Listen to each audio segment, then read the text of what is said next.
ദൈവമറിയാതെ എനിക്കൊന്നും ഭവിക്കയില്ല. ദോഷങ്ങളാൽ എന്നെ പരീക്ഷിക്കില്ല, നന്മയ്ക്കായെല്ലാം നൽകിടുന്നു. ദോഷങ്ങളാൽ എന്നെ പരീക്ഷിക്കില്ല, നന്മയ്ക്കായെല്ലാം നൽകിടുന്നു. കഷ്ടതകൾ പെരുകിടുമ്പോ എനിക്കാശ്വാസം അധികം തരും. കഷ്ടതകൾ പെരുകിടുമ്പോൾ എനിക്കാശ്വാസം അധികം തരും. മനസ്സലിവുള്ളവനൻ മാനുവേലൻ മനം തകർന്ന എന്നെ സൗഖ്യമാക്കി.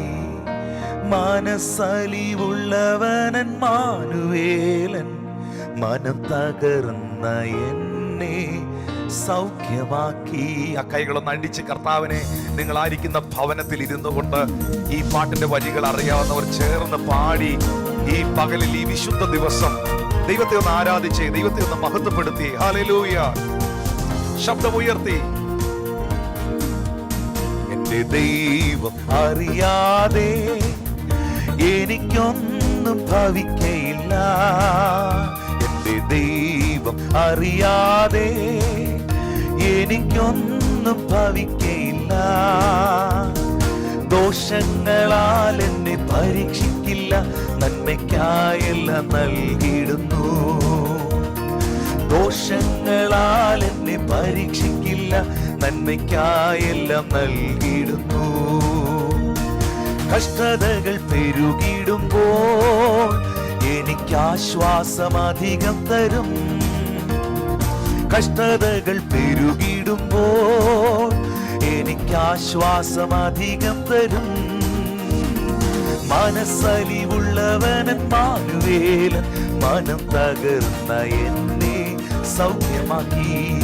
മനസ്സലിവുള്ളവനൻ മാനുവേലൻ മനം തകർന്ന എന്നെ സൗഖ്യമാക്കി. എന്റെ ദൈവമറിയാതെ എനിക്കൊന്നും ഭവിക്കയില്ല. ദോഷങ്ങളാൽ എന്നെ പരീക്ഷിക്കില്ല, നന്മയ്ക്കായെല്ലാം നൽകിടുന്നു. ദോഷങ്ങളാൽ എന്നെ പരീക്ഷിക്കില്ല, നന്മയ്ക്കായെല്ലാം നൽകിടുന്നു. വിശ്വാസത്തിൻ പരിശോധന വിലയേറും കർത്തൃസവിധേ. വിശ്വാസത്തിൻ പരിശോധന വിലയേറും കർത്തൃസവിധേ. വിജയം നൽകിടുമെന്റെ ജീവനാഥൻ വില കൊടുത്തു എന്നെ വാങ്ങിയതാൻ. വിജയം നൽകിടുമെന്റെ ജീവനാഥൻ വില കൊടുത്തു എന്നെ വാങ്ങിയതാൻ. എന്റെ ദൈവമറിയാതെ എനിക്കൊന്നും ഭവിക്കയില്ല. ദോഷങ്ങളാൽ എന്നെ പരീക്ഷിക്കില്ല, നന്മയ്ക്കായെല്ലാം നൽകിടുന്നു. ദോഷങ്ങളാൽ എന്നെ പരീക്ഷിക്കില്ല, നന്മയ്ക്കായെല്ലാം നൽകിടുന്നു. മാനവർക്കു നേരിടാത്തൊരു പരിശോധന തരികില്ലവൻ. മാനവർക്കു നേരിടാത്തൊരു പരിശോധന തരികില്ലവൻ. പരീക്ഷ വരുമെന്നാലും നീക്കുപോക്കും നൽകും നാഥനെന്റെ നല്ലിടയൻ. പരീക്ഷ വരുമെന്നാലും നീക്കുപോക്കും നൽകും നാഥനെന്റെ നല്ലിടയൻ. എന്റെ ദൈവമറിയാതെ എനിക്കൊന്നും ഭവിക്കയില്ല. ദോഷങ്ങളാൽ എന്നെ പരീക്ഷിക്കില്ല, നന്മയ്ക്കായെല്ലാം നൽകിടുന്നു. ദോഷങ്ങളാൽ എന്നെ പരീക്ഷിക്കില്ല, നന്മയ്ക്കായെല്ലാം നൽകിടുന്നു. എന്റെ ദൈവമറിയാതെ എനിക്കൊന്നും ഭവിക്കയില്ല.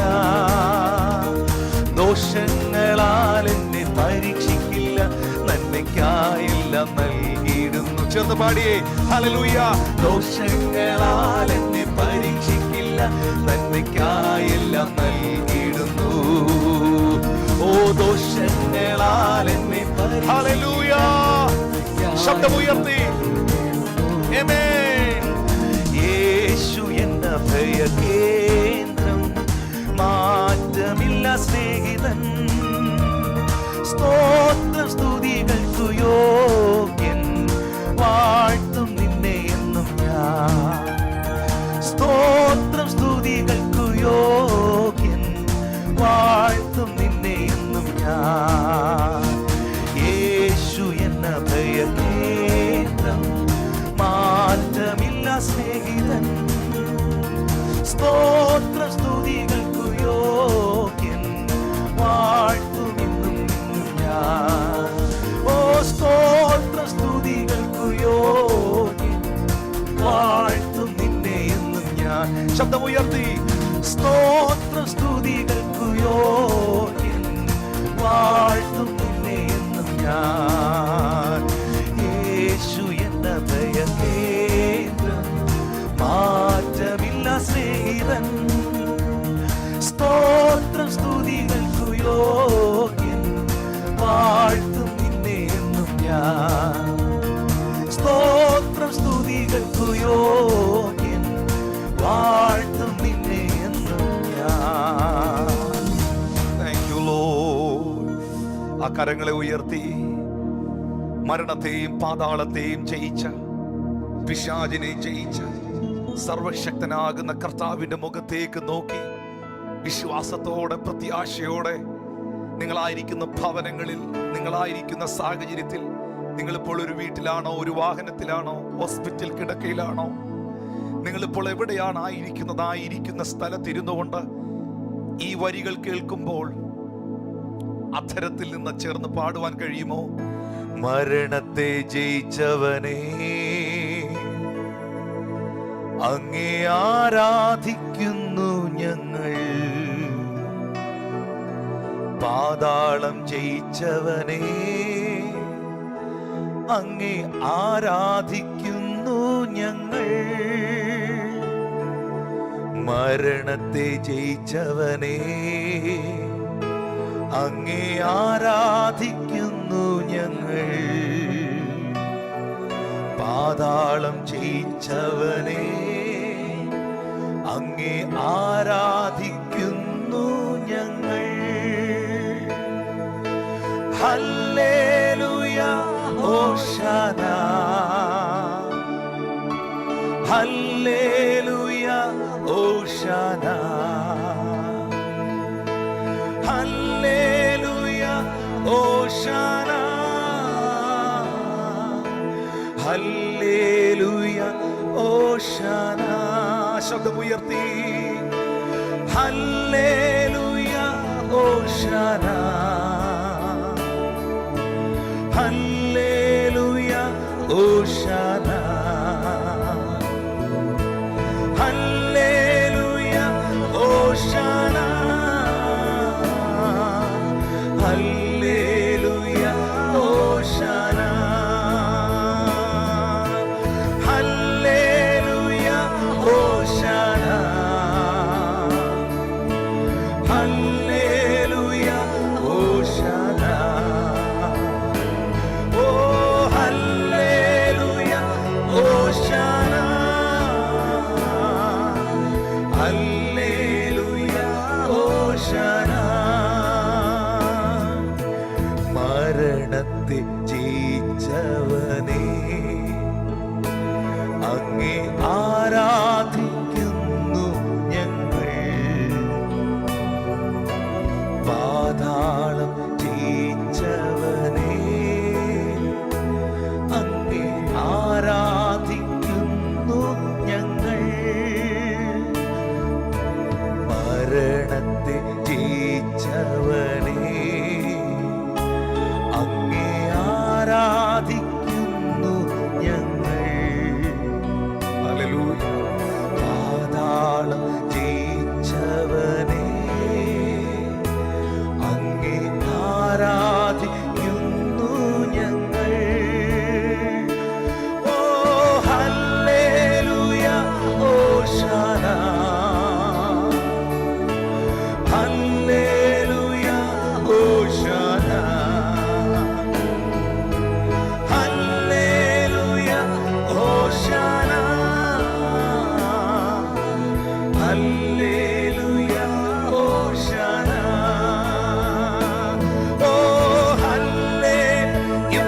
ഓൺലൈൻ സർവീസിൽ പങ്കെടുക്കുന്ന എല്ലാ ദൈവമക്കളും അധരങ്ങൾ തുറന്ന് ശബ്ദമുയർത്തി എല്ലാ മനസ്സും ഹൃദയവും ആത്മാവും എല്ലാം ഒരുപോലെ ഉണർന്നുകൊണ്ട് യേശു കർത്താവിനെ ആരാധിച്ച് എല്ലാ ഭാരങ്ങളും, എല്ലാ നിരാശകളും, എല്ലാ ഭയങ്ങളും നിങ്ങളുടെ ഉള്ളത്തിൽ നിന്ന് പോകട്ടെ. മരണത്തെ ജയിച്ചവൻ, പാതാളത്തെ ജയിച്ചവൻ, പിശാചിനെ ജയിച്ചവൻ, രോഗത്തെ ജയിച്ചവൻ, സകല തിന്മകളെ ജയിച്ചവൻ, പാപത്തെ ജയിച്ചവൻ ഇന്ന് പകലിൽ ഈ ആരാധനയുടെ നടുവിൽ നിങ്ങളുടെ ഭവനത്തിൽ, നിങ്ങളായിരിക്കുന്ന സാഹചര്യത്തിൽ നിങ്ങളെ സ്പർശിക്കുവാനിടയാകട്ടെ. വായി തുറന്ന് പാടിയേ ഹല്ലേലൂയ ഹോശാന ഹല്ലേലൂയ ഹോശാന. പരിശുദ്ധ ദൈവമേ, ഞങ്ങളുടെ സ്വർഗീയ പിതാവേ, ഈ അനുഗ്രഹിക്കപ്പെട്ട പകലിനായി ഞങ്ങൾ അങ്ങേ വാഴ്ത്തുന്നു, ഞങ്ങൾ അങ്ങേ സ്തുതിക്കുന്നു. അവിടുത്തെ ബലമുള്ള കരത്തിലേക്ക് ഞങ്ങളെ പൂർണ്ണമായും നൽകി തന്ന് പ്രാർത്ഥിക്കുന്നു. ഈ സർവീസ് വാച്ച് ചെയ്യുന്ന എല്ലാ കുടുംബങ്ങളെയും, സഹോദരി സഹോദരന്മാരെയും, ശുശ്രൂഷകരെയും, ദൈവജനത്തെയും, മാതാപിതാക്കളെയും, യൗവനക്കാരെയും, കുഞ്ഞുങ്ങളെയും എല്ലാം അവിടുത്തെ തങ്കച്ചിറകടിയിൽ സൂക്ഷിക്കുന്ന, പരിപാലിക്കുന്ന വിശ്വസ്തതയ്ക്കായി ഞങ്ങൾ കർത്താവിന് സ്തോത്രം ചെയ്യുന്നു. ഏത് പ്രതികൂലത്തിന്റെയും, ഏത് പ്രതിസന്ധിയുടെയും, ഏത് വെല്ലുവിളികളുടെയും, ഏത് രോഗങ്ങളുടെയും നടുവിലും അങ്ങ് ഞങ്ങളുടെ ദൈവമായി, അങ്ങ് ഞങ്ങളുടെ കർത്താവായി, സകലതും അറിയുന്നവനും സകലത്തെയും നയിക്കുന്നവനുമായി അടിയങ്ങളോട് കൂടെയുള്ളതിനാൽ അവിടുത്തെ തിരുനാമത്തിന് ഞങ്ങൾ നന്ദി കരേറ്റുന്നു. ഈ സർവീസ് ഇപ്പോൾ കണ്ടുകൊണ്ടിരിക്കുന്ന അനേക പ്രിയപ്പെട്ടവരുണ്ട്. ഇന്നത്തെ ആരാധനയും വചന കേൾവിയും അവരുടെ ശരീരത്തിനും ആത്മാവിനും മനസ്സിനും സൗഖ്യമായി, സമാധാനമായി, ദൈവപ്രവൃത്തിയായി, വിടുതലുകളായി പരിണമിക്കണമേ എന്ന് അവിടുത്തോട് പ്രാർത്ഥിക്കുന്നു. അവിടുത്തെ മാറ്റമില്ലാത്ത വചനത്താൽ അടിയങ്ങളെ നിറയ്ക്കണമേ. എളിവനോട് സംസാരിക്കണമേ. നിന്റെ ജനത്തോട് അറിയിക്കുവാൻ ദൈവകൃപയാൽ എന്നെ ബലപ്പെടുത്തണമേ. യേശുവിൻ നിസ്തുല്യ നാമത്തിൽ തന്നെ ആമേൻ. ദൈവമായ കർത്താവ് നിങ്ങളെ അനുഗ്രഹിക്കട്ടെ. ദൈവത്തിന്റെ സാന്നിധ്യം ആരാധനയിലും പ്രാർത്ഥനയിലുമൊക്കെ നമുക്ക് അനുഭവിക്കുവാൻ കഴിയുന്നതിനെ ഓർത്ത് ഞാൻ എൻ്റെ കർത്താവിന് മഹത്വം കരയറ്റുകയാണ്. തുടർന്ന് മാറ്റമില്ലാത്ത വചനത്തിലേക്ക്, അല്ലെങ്കിൽ ഈ പകൽക്കാലം ദൈവവചന ധ്യാനത്തിനായിട്ടുള്ള ഭാഗത്തിലേക്ക് നിങ്ങളുടെ ശ്രദ്ധയെ ഞാൻ തിരിക്കുകയാണ്. വിശേഷാൽ ഇന്നത്തെ സന്ദേശം ദൈവത്തിൻ്റെ സ്പർശനം രൂപാന്തരം ഉളവാക്കുന്നു എന്ന വിഷയമാണ്. The one touch of Jesus will change you completely. യേശുക്രിസ്തുവിൻ്റെ ഒരു സ്പർശനം നിങ്ങളുടെ ജീവിതത്തെ അപ്പാടെ പൂർണ്ണമായി മാറ്റും, രൂപാന്തരപ്പെടുത്തും എന്ന വിഷയത്തിലേക്ക് നിങ്ങളുടെ ശ്രദ്ധയെ തിരിക്കുകയാണ്. അതിനാധാരമായി വിശുദ്ധ ലൂക്കോസിന്റെ സുവിശേഷം 13-ാം അധ്യായം അതിൻ്റെ 10 മുതൽ 17 വരെയുള്ള വേദഭാഗങ്ങൾ കർത്താവിന്റെ ദാസൻ പാസ്റ്റർ GP മോഹൻ വായിച്ചു കേൾപ്പിക്കും. ലൂക്കോസ് സുവിശേഷം 13-ാം അധ്യായം അതിൻ്റെ 10 മുതൽ 17 വരെയുള്ള വേദഭാഗങ്ങൾ. ഒരു ശബ്ബത്തിൽ അവൻ ഒരു പള്ളിയിൽ ഉപദേശിച്ചു കൊണ്ടിരുന്നു. അവിടെ 18 സംവത്സരമായ ഒരു രോഗാത്മാവ് ബാധിച്ചിട്ട് ഒട്ടും നിവരുവാൻ കഴിയാതെ കൂനിയായ ഒരു സ്ത്രീ ഉണ്ടായിരുന്നു. യേശു അവളെ കണ്ട് അടുക്കെ വിളിച്ചു, സ്ത്രീയെ, നിന്റെ രോഗബന്ധനം അഴിഞ്ഞിരിക്കുന്നു എന്ന് പറഞ്ഞ് അവളുടെ മേൽ കൈവച്ചു. അവൾ ക്ഷണത്തിൽ നിവർന്നു ദൈവത്തെ മഹത്വപ്പെടുത്തി. യേശു ശബ്ബത്തിൽ സൗഖ്യമാക്കിയതുകൊണ്ട് പള്ളിപ്രമാണി നീരസപ്പെട്ട് പുരുഷാരത്തോട്, വേല ചെയ്യുവാൻ 6 ദിവസമുണ്ടല്ലോ, അതിനകം വന്ന് സൗഖ്യം വരുത്തിച്ചുകൊള്ളുവീൻ, ശബ്ബത്തിൽ അരുത് എന്ന് പറഞ്ഞു. കർത്താവ് അവനോട്, കപടഭക്തിക്കാരെ, നിങ്ങളിൽ ഒരുത്തൻ ശബ്ബത്തിൽ തൻ്റെ കാളയോ കഴുതയോ തൊട്ടിയിൽ നിന്ന് അഴിച്ചുകൊണ്ടുപോയി വെള്ളം കുടിപ്പിക്കുന്നില്ലയോ? എന്നാൽ സാത്താൻ 18 സംവത്സരമായി ബന്ധിച്ചിരുന്ന അബ്രഹാമിൻ്റെ മകളായ ഇവളെ ശബ്ബത്ത് നാളിൽ ഈ ബന്ധനം അഴിച്ചു വിടേണ്ടതല്ലയോ എന്ന് ഉത്തരം പറഞ്ഞു. അവൻ ഇത് പറഞ്ഞപ്പോൾ അവൻ്റെ വിരോധികൾ എല്ലാവരും നാണിച്ചു. അവനാൽ നടക്കുന്ന സകല മഹിമകളാലും പുരുഷാരമൊക്കെയും സന്തോഷിച്ചു. നമ്മൾ വായിച്ച വേദഭാഗത്തിന്റെ 12-ാമത്തെ വാക്യം ഞാൻ ഒരിക്കൽ കൂടെ വായിക്കുകയാണ്. യേശു അവളെ കണ്ടു, അടുക്കൽ വിളിച്ചു, സ്ത്രീയെ, നിന്റെ രോഗബന്ധനം അഴിഞ്ഞിരിക്കുന്നു എന്ന് പറഞ്ഞ് അവളുടെ മേൽ കൈവച്ചു. അവൾ ക്ഷണത്തിൽ നിവർന്ന് ദൈവത്തെ മഹത്വപ്പെടുത്തി. ഇവിടെ ഈ 12-13 വാക്യങ്ങൾ നിങ്ങൾ ശ്രദ്ധിച്ചാൽ, ഒന്ന്, യേശു അവളെ കണ്ടു എന്നൊരു വാക്ക് അവിടെ കാണാം. 2, യേശു കർത്താവ് അവളെ തൻ്റെ അടുക്കൽ വിളിച്ചു എന്നൊരു വാക്ക് അവിടെ കാണാം. 3, യേശു അവളോട് പറയുന്ന, സംസാരിക്കുന്ന, നിന്റെ രോഗബന്ധനം അഴിഞ്ഞിരിക്കുന്നു എന്ന് പറയുന്ന ഒരു സംഭവം അവിടെ കാണാം. 4, യേശു കർത്താവ് അവളുടെ മേൽ കൈവച്ചതായ 4ാമത്തെ സംഭവവും നമുക്കവിടെ കാണാം. പക്ഷേ യേശു അവളെ കണ്ടപ്പോഴും അവൾ കൂനിയായ സ്ത്രീയായിരുന്നു. യേശു അവളെ അടുക്കൽ വിളിച്ചപ്പോഴും അവൾ കൂനിയായ സ്ത്രീയായിരുന്നു. യേശു അവളോട് നിന്റെ രോഗബന്ധനം അഴിഞ്ഞിരിക്കുന്നു എന്ന് പറഞ്ഞപ്പോഴും അവൾ കൂനിയായ സ്ത്രീയായിരുന്നു. എന്നാൽ യേശു കർത്താവ് അവളെ തൊട്ടപ്പോൾ, അവളുടെ മേൽ കൈവച്ചപ്പോൾ ക്ഷണത്തിൽ അവൾ നിവർന്ന് ദൈവത്തെ മഹത്വപ്പെടുത്തി. അപ്പോൾ ഈ ഒരു ഭാഗത്തിൽ നിന്ന് ഇന്നത്തെ ചിന്തയോടുള്ള ബന്ധത്തിൽ നമുക്ക് മനസ്സിലാക്കുവാൻ കഴിയുന്നത് ദൈവികമായ സ്പർശനത്തിൻ്റെ, ദൈവത്തിൻ്റെ ടച്ച്, ആ സ്പർശനത്തിൻ്റെ ശക്തിയെക്കുറിച്ചാണ്. ഇവിടെ നാം കാണുന്നു വിളിക്കപ്പെട്ടതുകൊണ്ട് വെളിപ്പെടാത്ത രൂപാന്തരം, അടുക്കൽ വന്നതുകൊണ്ട് വെളിപ്പെടാത്ത രൂപാന്തരം, വിശ്വാസത്തിൻ്റെ വാക്കുകൾ പറഞ്ഞെടുത്ത് വെളിപ്പെടാത്ത രൂപാന്തരം, സ്പർശനത്തിൻ്റെ നടുവിൽ ക്ഷണത്തിൽ വെളിപ്പെടുന്നത് ഇവിടെ വ്യക്തമാണ്. അങ്ങനെയാണെങ്കിൽ ദൈവികമായ സ്പർശനങ്ങൾ രൂപാന്തരങ്ങളെ സൃഷ്ടിക്കും. ഈ പ്രത്യേകമായ കാലഘട്ടത്തിൽ ഞാനും നിങ്ങളും സഭയും ദൈവജനവും ഒക്കെ പ്രാർത്ഥിക്കേണ്ടതായ ഒരു വലിയ പ്രാർത്ഥനയാണ്, സർവശക്തനായ ദൈവമേ, നീ ഞങ്ങളുടെ ദേശത്തെ സ്പർശിക്കണമേ, നീ ഞങ്ങളുടെ കുടുംബത്തെ സ്പർശിക്കണമേ, നീ ഞങ്ങളുടെ തലമുറകളെ സ്പർശിക്കണമേ. ദൈവത്തിൻ്റെ കരം എവിടെയെങ്കിലും സ്പർശിക്കപ്പെട്ടിട്ടുണ്ടെങ്കിൽ, ദൈവത്തിൻ്റെ കരം ഏതെങ്കിലും രോഗികളെ തൊട്ടിട്ടുണ്ടെങ്കിൽ, ദൈവത്തിൻ്റെ കരം ഏതെങ്കിലും വ്യക്തികളെ സ്പർശിച്ചിട്ടുണ്ടെങ്കിൽ, ദൈവത്തിൻ്റെ കരം ഏതെങ്കിലും പട്ടണങ്ങളെ സ്പർശിച്ചിട്ടുണ്ടെങ്കിൽ, ദൈവത്തിൻ്റെ കരസ്പർശനമേറ്റ ഒരു വ്യക്തികളും അവരുടെ പഴയ അവസ്ഥയിൽ തുടരേണ്ട സാഹചര്യങ്ങൾ അവർക്കുണ്ടായിട്ടില്ല. ദൈവത്തിൻ്റെ സ്പർശനങ്ങൾ എല്ലാ കാലങ്ങളിലും വ്യത്യാസങ്ങൾ ഉണ്ടാക്കിയിട്ടുണ്ട്, അത്ഭുതങ്ങളെ സൃഷ്ടിച്ചിട്ടുണ്ട്. ഈ ഓൺലൈൻ സർവീസ് നിങ്ങൾ ഇന്ന് കണ്ടുകൊണ്ടിരിക്കുമ്പോൾ നിങ്ങളുടെ ഉള്ളത്തിൽ, നിങ്ങളുടെ അധരത്തിൽ ഈ ഒരു പ്രാർത്ഥന ഉണ്ടാകണം. കർത്താവേ, ഞാൻ ഇന്ന് ഈ വചനം കേട്ടുകൊണ്ടിരിക്കുമ്പോൾ, ഇന്ന് ദൈവവചനം ഞാൻ ശ്രദ്ധിക്കുന്നതായ സാഹചര്യത്തിൽ നിന്റെ ഒരു സ്പർശനം എനിക്ക് ആവശ്യമാണ് കർത്താവേ.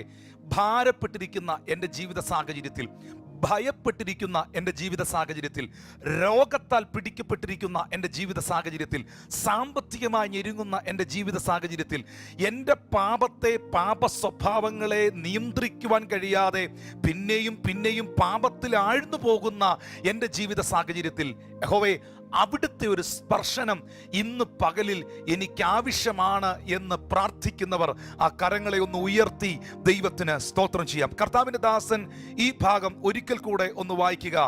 അതിൻ്റെ 10-11 വാക്യങ്ങൾ. ഒരു ശബ്ബത്തിൽ അവൻ ഒരു പള്ളിയിൽ ഉപദേശിച്ചു കൊണ്ടിരുന്നു. അവിടെ 18 സംവത്സരമായി ഒരു രോഗാത്മാവ് ബാധിച്ചിട്ട് ഒട്ടും നിവരുവാൻ കഴിയാതെ കൂനിയായൊരു സ്ത്രീ ഉണ്ടായിരുന്നു. യേശു അവളെ കണ്ട് അടുക്കൽ വിളിച്ച്, സ്ത്രീയെ, നിന്റെ രോഗബന്ധനം അഴിഞ്ഞിരിക്കുന്നു എന്ന് പറഞ്ഞ് അവളുടെ മേൽ കൈവച്ചു. ഒരു ശബ്ബത്തിൽ അവൻ ഒരു പള്ളിയിൽ ഉപദേശിച്ചു കൊണ്ടിരുന്നു.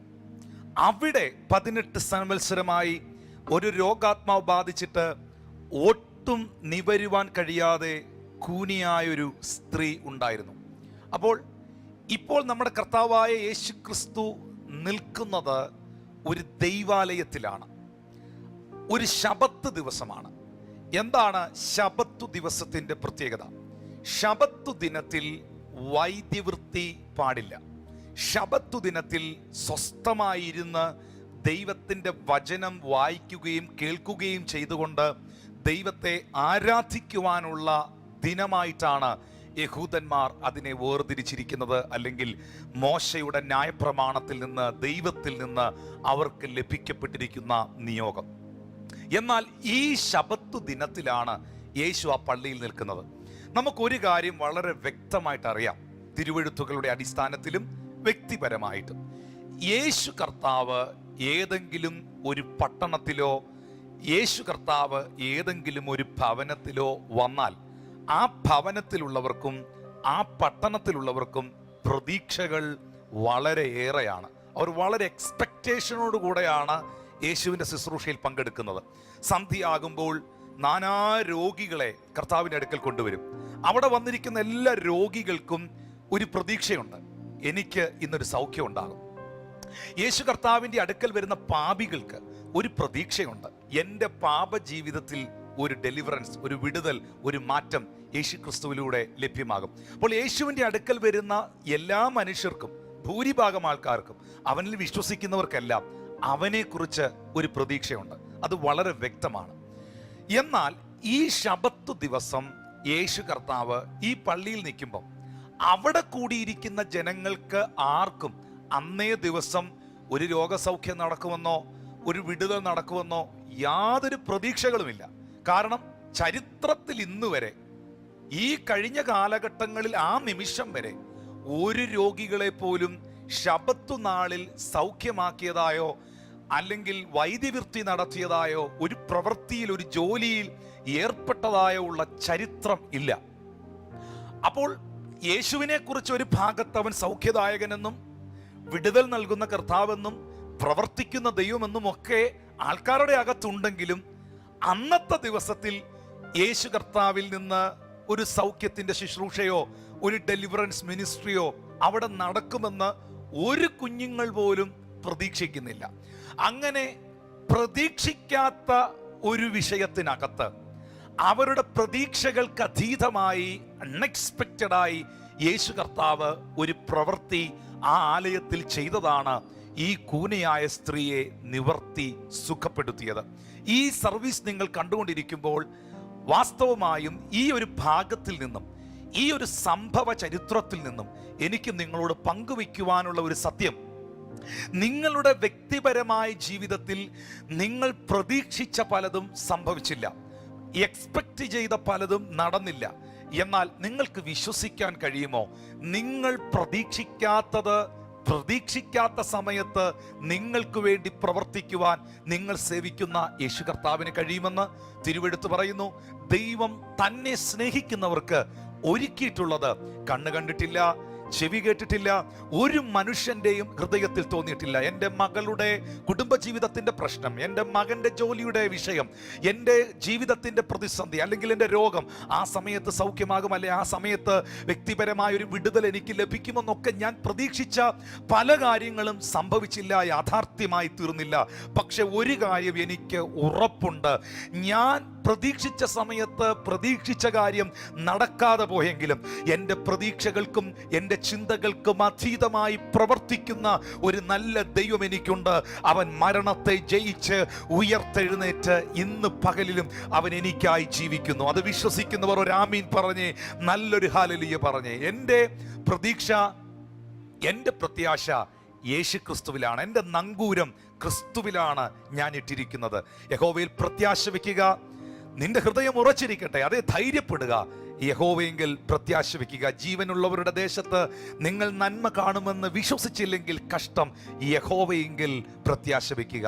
പക്ഷെ അന്നത്തെ ദിവസം ആ ശബത്ത് നാളിൽ ആ പള്ളിയിൽ ഇരുന്ന ഒറ്റ മനുഷ്യർക്കും ഇന്നൊരു ഹീലിംഗ് മിനിസ്ട്രി അവിടെ ഉണ്ടാകുമെന്ന് യാതൊരു പ്രതീക്ഷയുമില്ലായിരുന്നു. പക്ഷെ ആ ദിവസം ബൈബിൾ പറയുന്നു, അവിടെ 18 സംവത്സരമായി ഒരു രോഗാത്മാവ് ബാധിച്ചിട്ട് ഒട്ടും നിവരുവാൻ കഴിയാതെ കൂനയായ ഒരു സ്ത്രീ ഉണ്ടായിരുന്നു.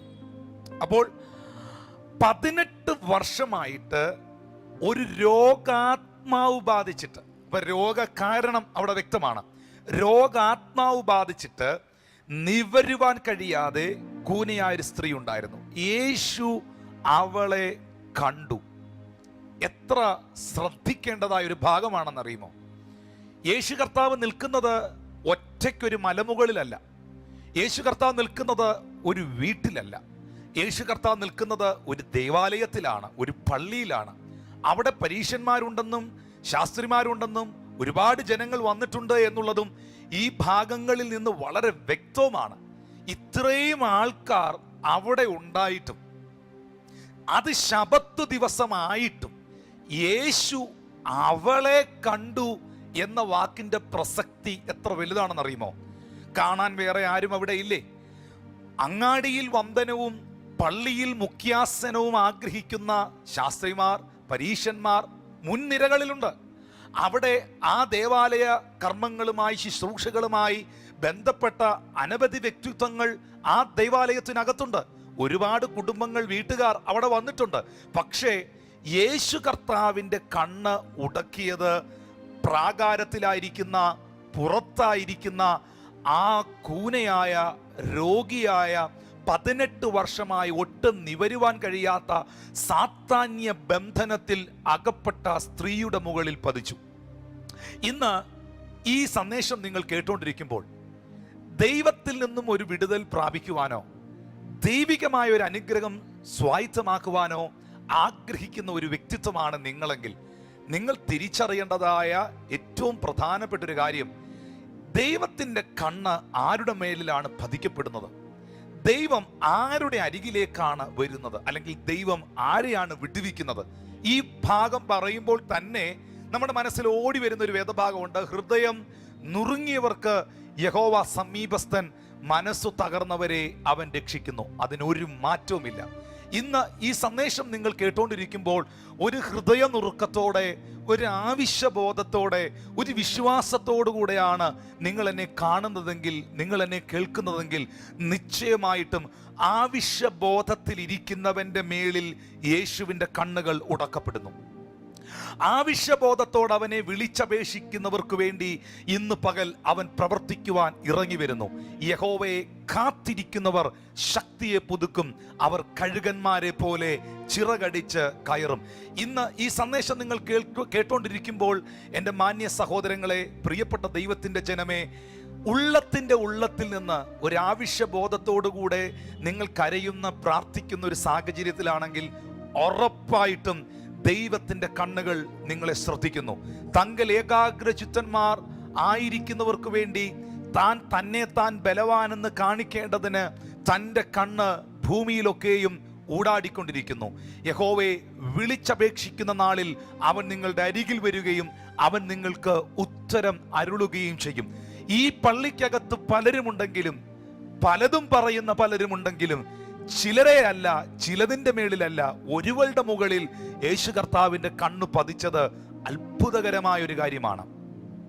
യേശു അവളെ കണ്ടു, യേശു അവളെ അറിഞ്ഞു എന്ന് വേണം പറയാൻ.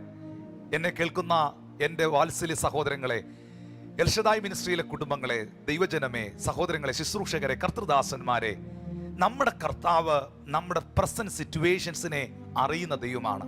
അവൻ നമ്മുടെ പാസ്റ്റിനെ അറിയുന്നു, അവൻ നമ്മുടെ പ്രസന്റിനെ അറിയുന്നു, അവൻ നമ്മുടെ ഫ്യൂച്ചറിനെ, നമ്മുടെ ഭാവി കാര്യങ്ങളെ അറിയുന്നു.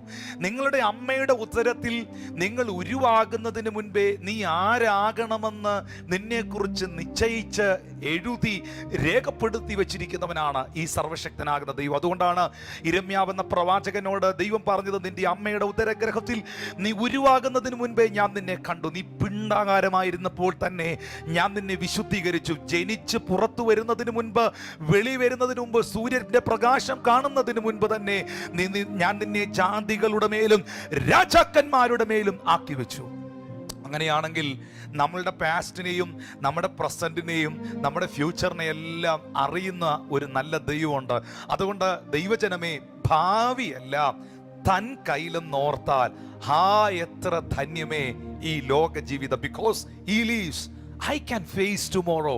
എൻ്റെ യേശു എനിക്ക് വേണ്ടി ജീവിക്കുന്നത് കൊണ്ട്, എന്നെ അറിയുന്നൊരു നല്ല കർത്താവ് എനിക്കുള്ളത് കൊണ്ട്, എന്നെ കൈപിടിച്ച് നടത്തുന്ന ഒരു ദൈവം എനിക്കുള്ളത് കൊണ്ട്, യാക്കോബേ, ഞാൻ തിരഞ്ഞെടുത്ത ഇസ്രായേലേ, നീ ഭയപ്പെടേണ്ട, ഞാൻ നിന്നോട് കൂടെയുണ്ട്, നീ ഭ്രമിച്ചു നോക്കേണ്ട, ഞാൻ നിന്റെ ദൈവമാണ്, ഞാൻ നിന്നെ ശക്തീകരിക്കും, ഞാൻ നിന്നെ സഹായിക്കും, എൻ്റെ നീതിയുള്ള വലങ്കരം നിന്നെ താങ്ങും. പെരുവെള്ളം കവിഞ്ഞു വരുമ്പോൾ അത് നിന്റെ മീതെ ഒഴുകില്ല, തീയിലൂടെ നടന്നാൽ നിന്റെ കാല് വെന്തു പോകില്ല.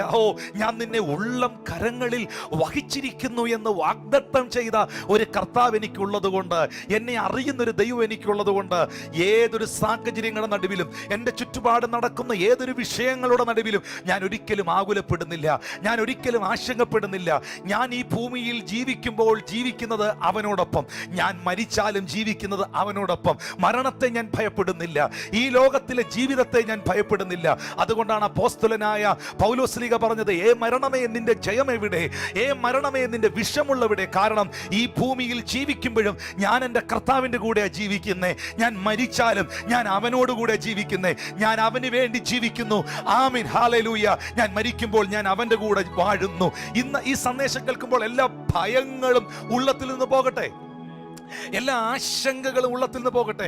ഏതൊക്കെയോ മെഡിക്കൽ റിപ്പോർട്ടുകളെ കാത്തിരിക്കുന്ന വ്യക്തികളോട്, ഏതൊക്കെയോ റിസൾട്ടുകളെ കാത്തിരിക്കുന്ന വ്യക്തികളോട്, ഏതൊക്കെയോ ഇന്റർവ്യൂ കഴിഞ്ഞ് അതിനുവേണ്ടി കാത്തിരിക്കുന്ന വ്യക്തികളോട്, ഏതൊക്കെയോ കുടുംബ വിഷയങ്ങളുമായി ബന്ധപ്പെട്ട്, ദാമ്പത്യ ജീവിതത്തിൽ വെളിപ്പെട്ട പ്രതിസന്ധികളുമായി ബന്ധപ്പെട്ട്, ആമീൻ, അതിൻ്റെ ചില വിഷയങ്ങളുമായി ഭാരപ്പെട്ടിരിക്കുന്ന വ്യക്തികളോട്, ഹല്ലേലൂയ, ഇന്ന് പകൽ ദൈവത്തിന്റെ പരിശുദ്ധാത്മാവ് ഈ തിരുവചന ഭാഗത്തിലൂടെ വ്യക്തമാക്കി തരുകയാണ്.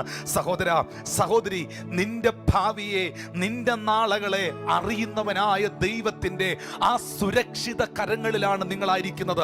അതുകൊണ്ട് ഹൃദയത്തിൽ വരുന്ന ഭയത്തോട്, ചിന്തകളിൽ വരുന്ന ഭയത്തോട് വിളിച്ചു പറയുക, യേശുവിന്റെ നാമത്തിൽ എന്നെ വിട്ടുപോകുക, ഞാൻ എൻ്റെ കർത്താവിന്റെ കരങ്ങളിൽ സുരക്ഷിതമാണ്, എൻ്റെ ഭവനം ദൈവത്താൽ സുരക്ഷിതമാണ്, ഒരനർത്ഥവും നിനക്ക് ഭവിക്കുകയില്ല, ഒരു ബാധയും നിന്റെ കൂടാരത്തിന്റെ മേൽ അടുക്കുകയില്ല, പകൽ സൂര്യനെങ്കിലും രാത്രി ചന്ദ്രനെങ്കിലും നിന്നെ ബാധിക്കുകയില്ല. യഹോവ ഒരു ദോഷവും തട്ടാതെ വണ്ണം നിന്നെ പരിപാലിക്കും. ഹല്ലേലൂയ. പ്രിയപ്പെട്ടവരെ, ഒന്നാമതായി യേശു അവളെ കണ്ടു, അഥവാ യേശു അവളെ അറിഞ്ഞു. 2, യേശു കർത്താവ് അവളെ തൻ്റെ അടുക്കൽ വിളിച്ചു. യേശു കർത്താവിൻ്റെ ശബ്ദത്തിൻ്റെ വിളിയുടെ മുൻപിൽ ആ ദൈവാലയത്തിലേക്ക് അവൾ പ്രവേശിച്ചു. പ്രവേശിക്കുമ്പോഴും അവൾ കൂനയായ സ്ത്രീ തന്നെയായിരുന്നു.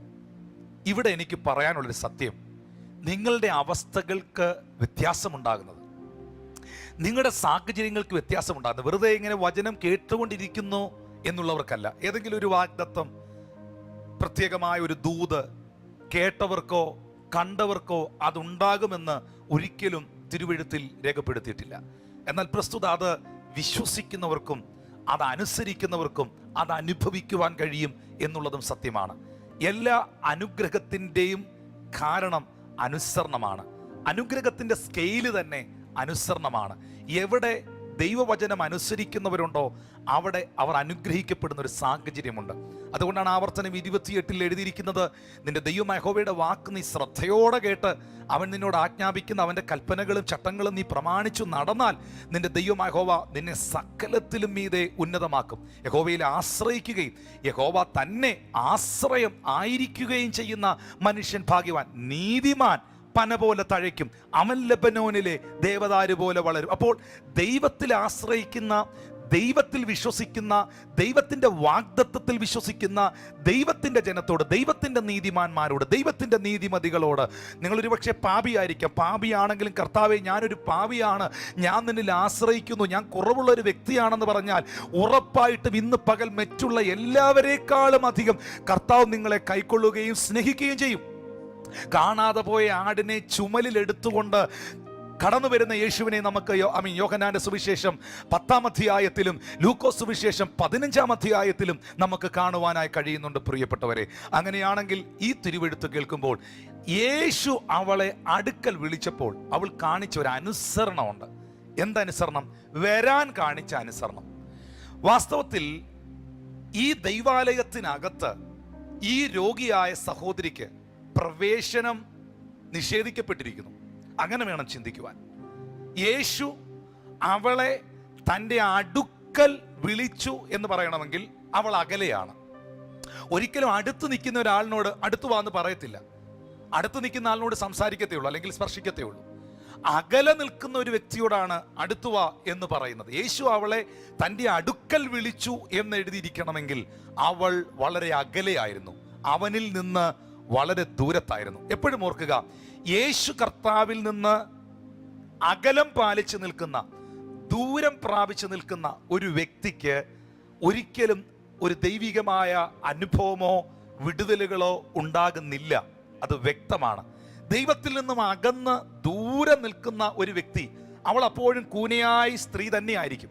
പക്ഷേ അവൾ യേശുവിൻ്റെ അടുക്കൽ വരുന്നതോടുകൂടെ, അവൾ ദൈവസാന്നിധ്യത്തോട് ചേർന്ന് വരുന്നതോടുകൂടെ അവളുടെ അവസ്ഥകൾക്ക് വ്യത്യാസമുണ്ടാകും എന്ന ഒരു സത്യവും കൂടെ ഈ ഭാഗത്ത് നിന്ന് വളരെ വ്യക്തമാണ്. അകലെ നിന്നപ്പോൾ അവൾ കൂനയായിരുന്നു, അടുക്കൽ വന്നപ്പോൾ അവൾ കൂനയായില്ല. അവളുടെ കൂന് മാറി, അവൾ നിവർന്ന് സുഖപ്പെട്ടു. അങ്ങനെയാണെങ്കിൽ നിങ്ങളുടെ ജീവിതത്തിൽ എന്തൊക്കെ പ്രതിസന്ധി ഉണ്ടെങ്കിലും, എന്തൊക്കെ വെല്ലുവിളികളും വിഷയങ്ങളും ഉണ്ടെങ്കിലും അകന്നുമാറി പിണക്കം പ്രകടിപ്പിച്ച്, പരിഭ്രമം പ്രകടിപ്പിച്ച്, എൻ്റെ വിധിയാണിതെന്ന് കരുതി, എൻ്റെ ശാപമാണിതെന്ന് കരുതി, എൻ്റെ തകർച്ചയാണിതെന്ന് കരുതി, ഇനി വരുന്നിടത്ത് വെച്ച് കാണാം, എനിക്ക് ഈ ദൈവത്തെ ഒന്നും വേണ്ട, ഞാൻ ഇതിലൊന്നും വിശ്വസിക്കുന്നില്ല എന്ന് പറഞ്ഞ് അകലെ നിന്നാൽ, സുഹൃത്തെ, സഹോദര, സഹോദരി, നീ ഒരു കൂനയായി മരണപ്പെട്ടു പോകത്തേ ഉള്ളൂ. ഒരിക്കലും നിന്റെ ജീവിതത്തിൽ മാറ്റം ഉണ്ടാകില്ല. അല്ലെങ്കിൽ ഇപ്പോൾ അനുഭവിക്കുന്ന വിഷയത്തിനകത്തൊരു വ്യത്യാസം ഉണ്ടാകില്ല. എന്നാൽ പിണക്കവും പരിഭവവും അവിശ്വാസവും ഒക്കെ മാറ്റിവെച്ചിട്ട് സ്നേഹത്തോടെ ഇരു കരങ്ങളും നീട്ടി നിന്നെ വിളിക്കുന്ന ആ കർത്താവിൻ്റെ അരികിലേക്ക് ഒന്ന് വരുവാൻ മനസ്സ് കാണിക്കാമോ? ഇന്ന് ഈ സന്ദേശം ഞാൻ പറഞ്ഞുകൊണ്ടിരിക്കുമ്പോൾ ആ കാഴ്ച ആത്മാവിൽ നിങ്ങൾ എത്ര പേർ കാണുന്നു?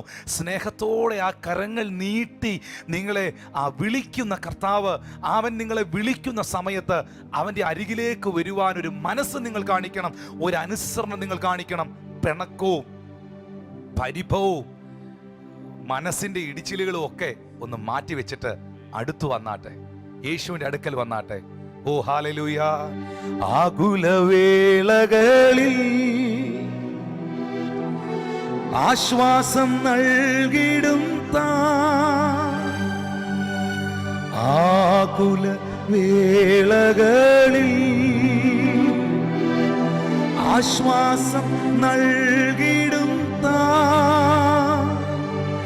കാർമേഘം പോലെ കഷ്ടങ്ങൾ വന്നാലും കനിവോടെ നിന്നെ കാത്തിടും കാർമേഘം പോലെ കഷ്ടങ്ങൾ വന്നാലും കനിവോടെ നിന്നെ കാത്തിടും യേശു വിളിക്കുന്നു, യേശു വിളിക്കുന്നു, സ്നേഹമുടെ തൻ കരങ്ങൾ നീട്ടി യേശു വിളിക്കുന്നു, സ്നേഹമുടെ തൻ കരങ്ങൾ നീട്ടി യേശു വിളിക്കുന്നു. യേശു അവളെ തൻ്റെ അടുക്കൽ വിളിച്ചു. ആ സ്ത്രീ അനുസരണമുള്ളവളായി പള്ളിയിൽ ഇരുന്ന് ആരെയും അവൾ ശ്രദ്ധിച്ചില്ലെന്നുള്ളതാണ്. കാരണം രോഗമെന്ന് പറയുന്നത് ന്യായപ്രമാണ സമ്മതമായി പാപമാണ്. രോഗമെന്ന് പറയുന്നത് പാപത്തിൻ്റെ, ശാപത്തിൻ്റെ ഒരു അടയാളമായിട്ടാണ് പലപ്പോഴും ബൈബിളിൽ നാം കാണുന്നത്.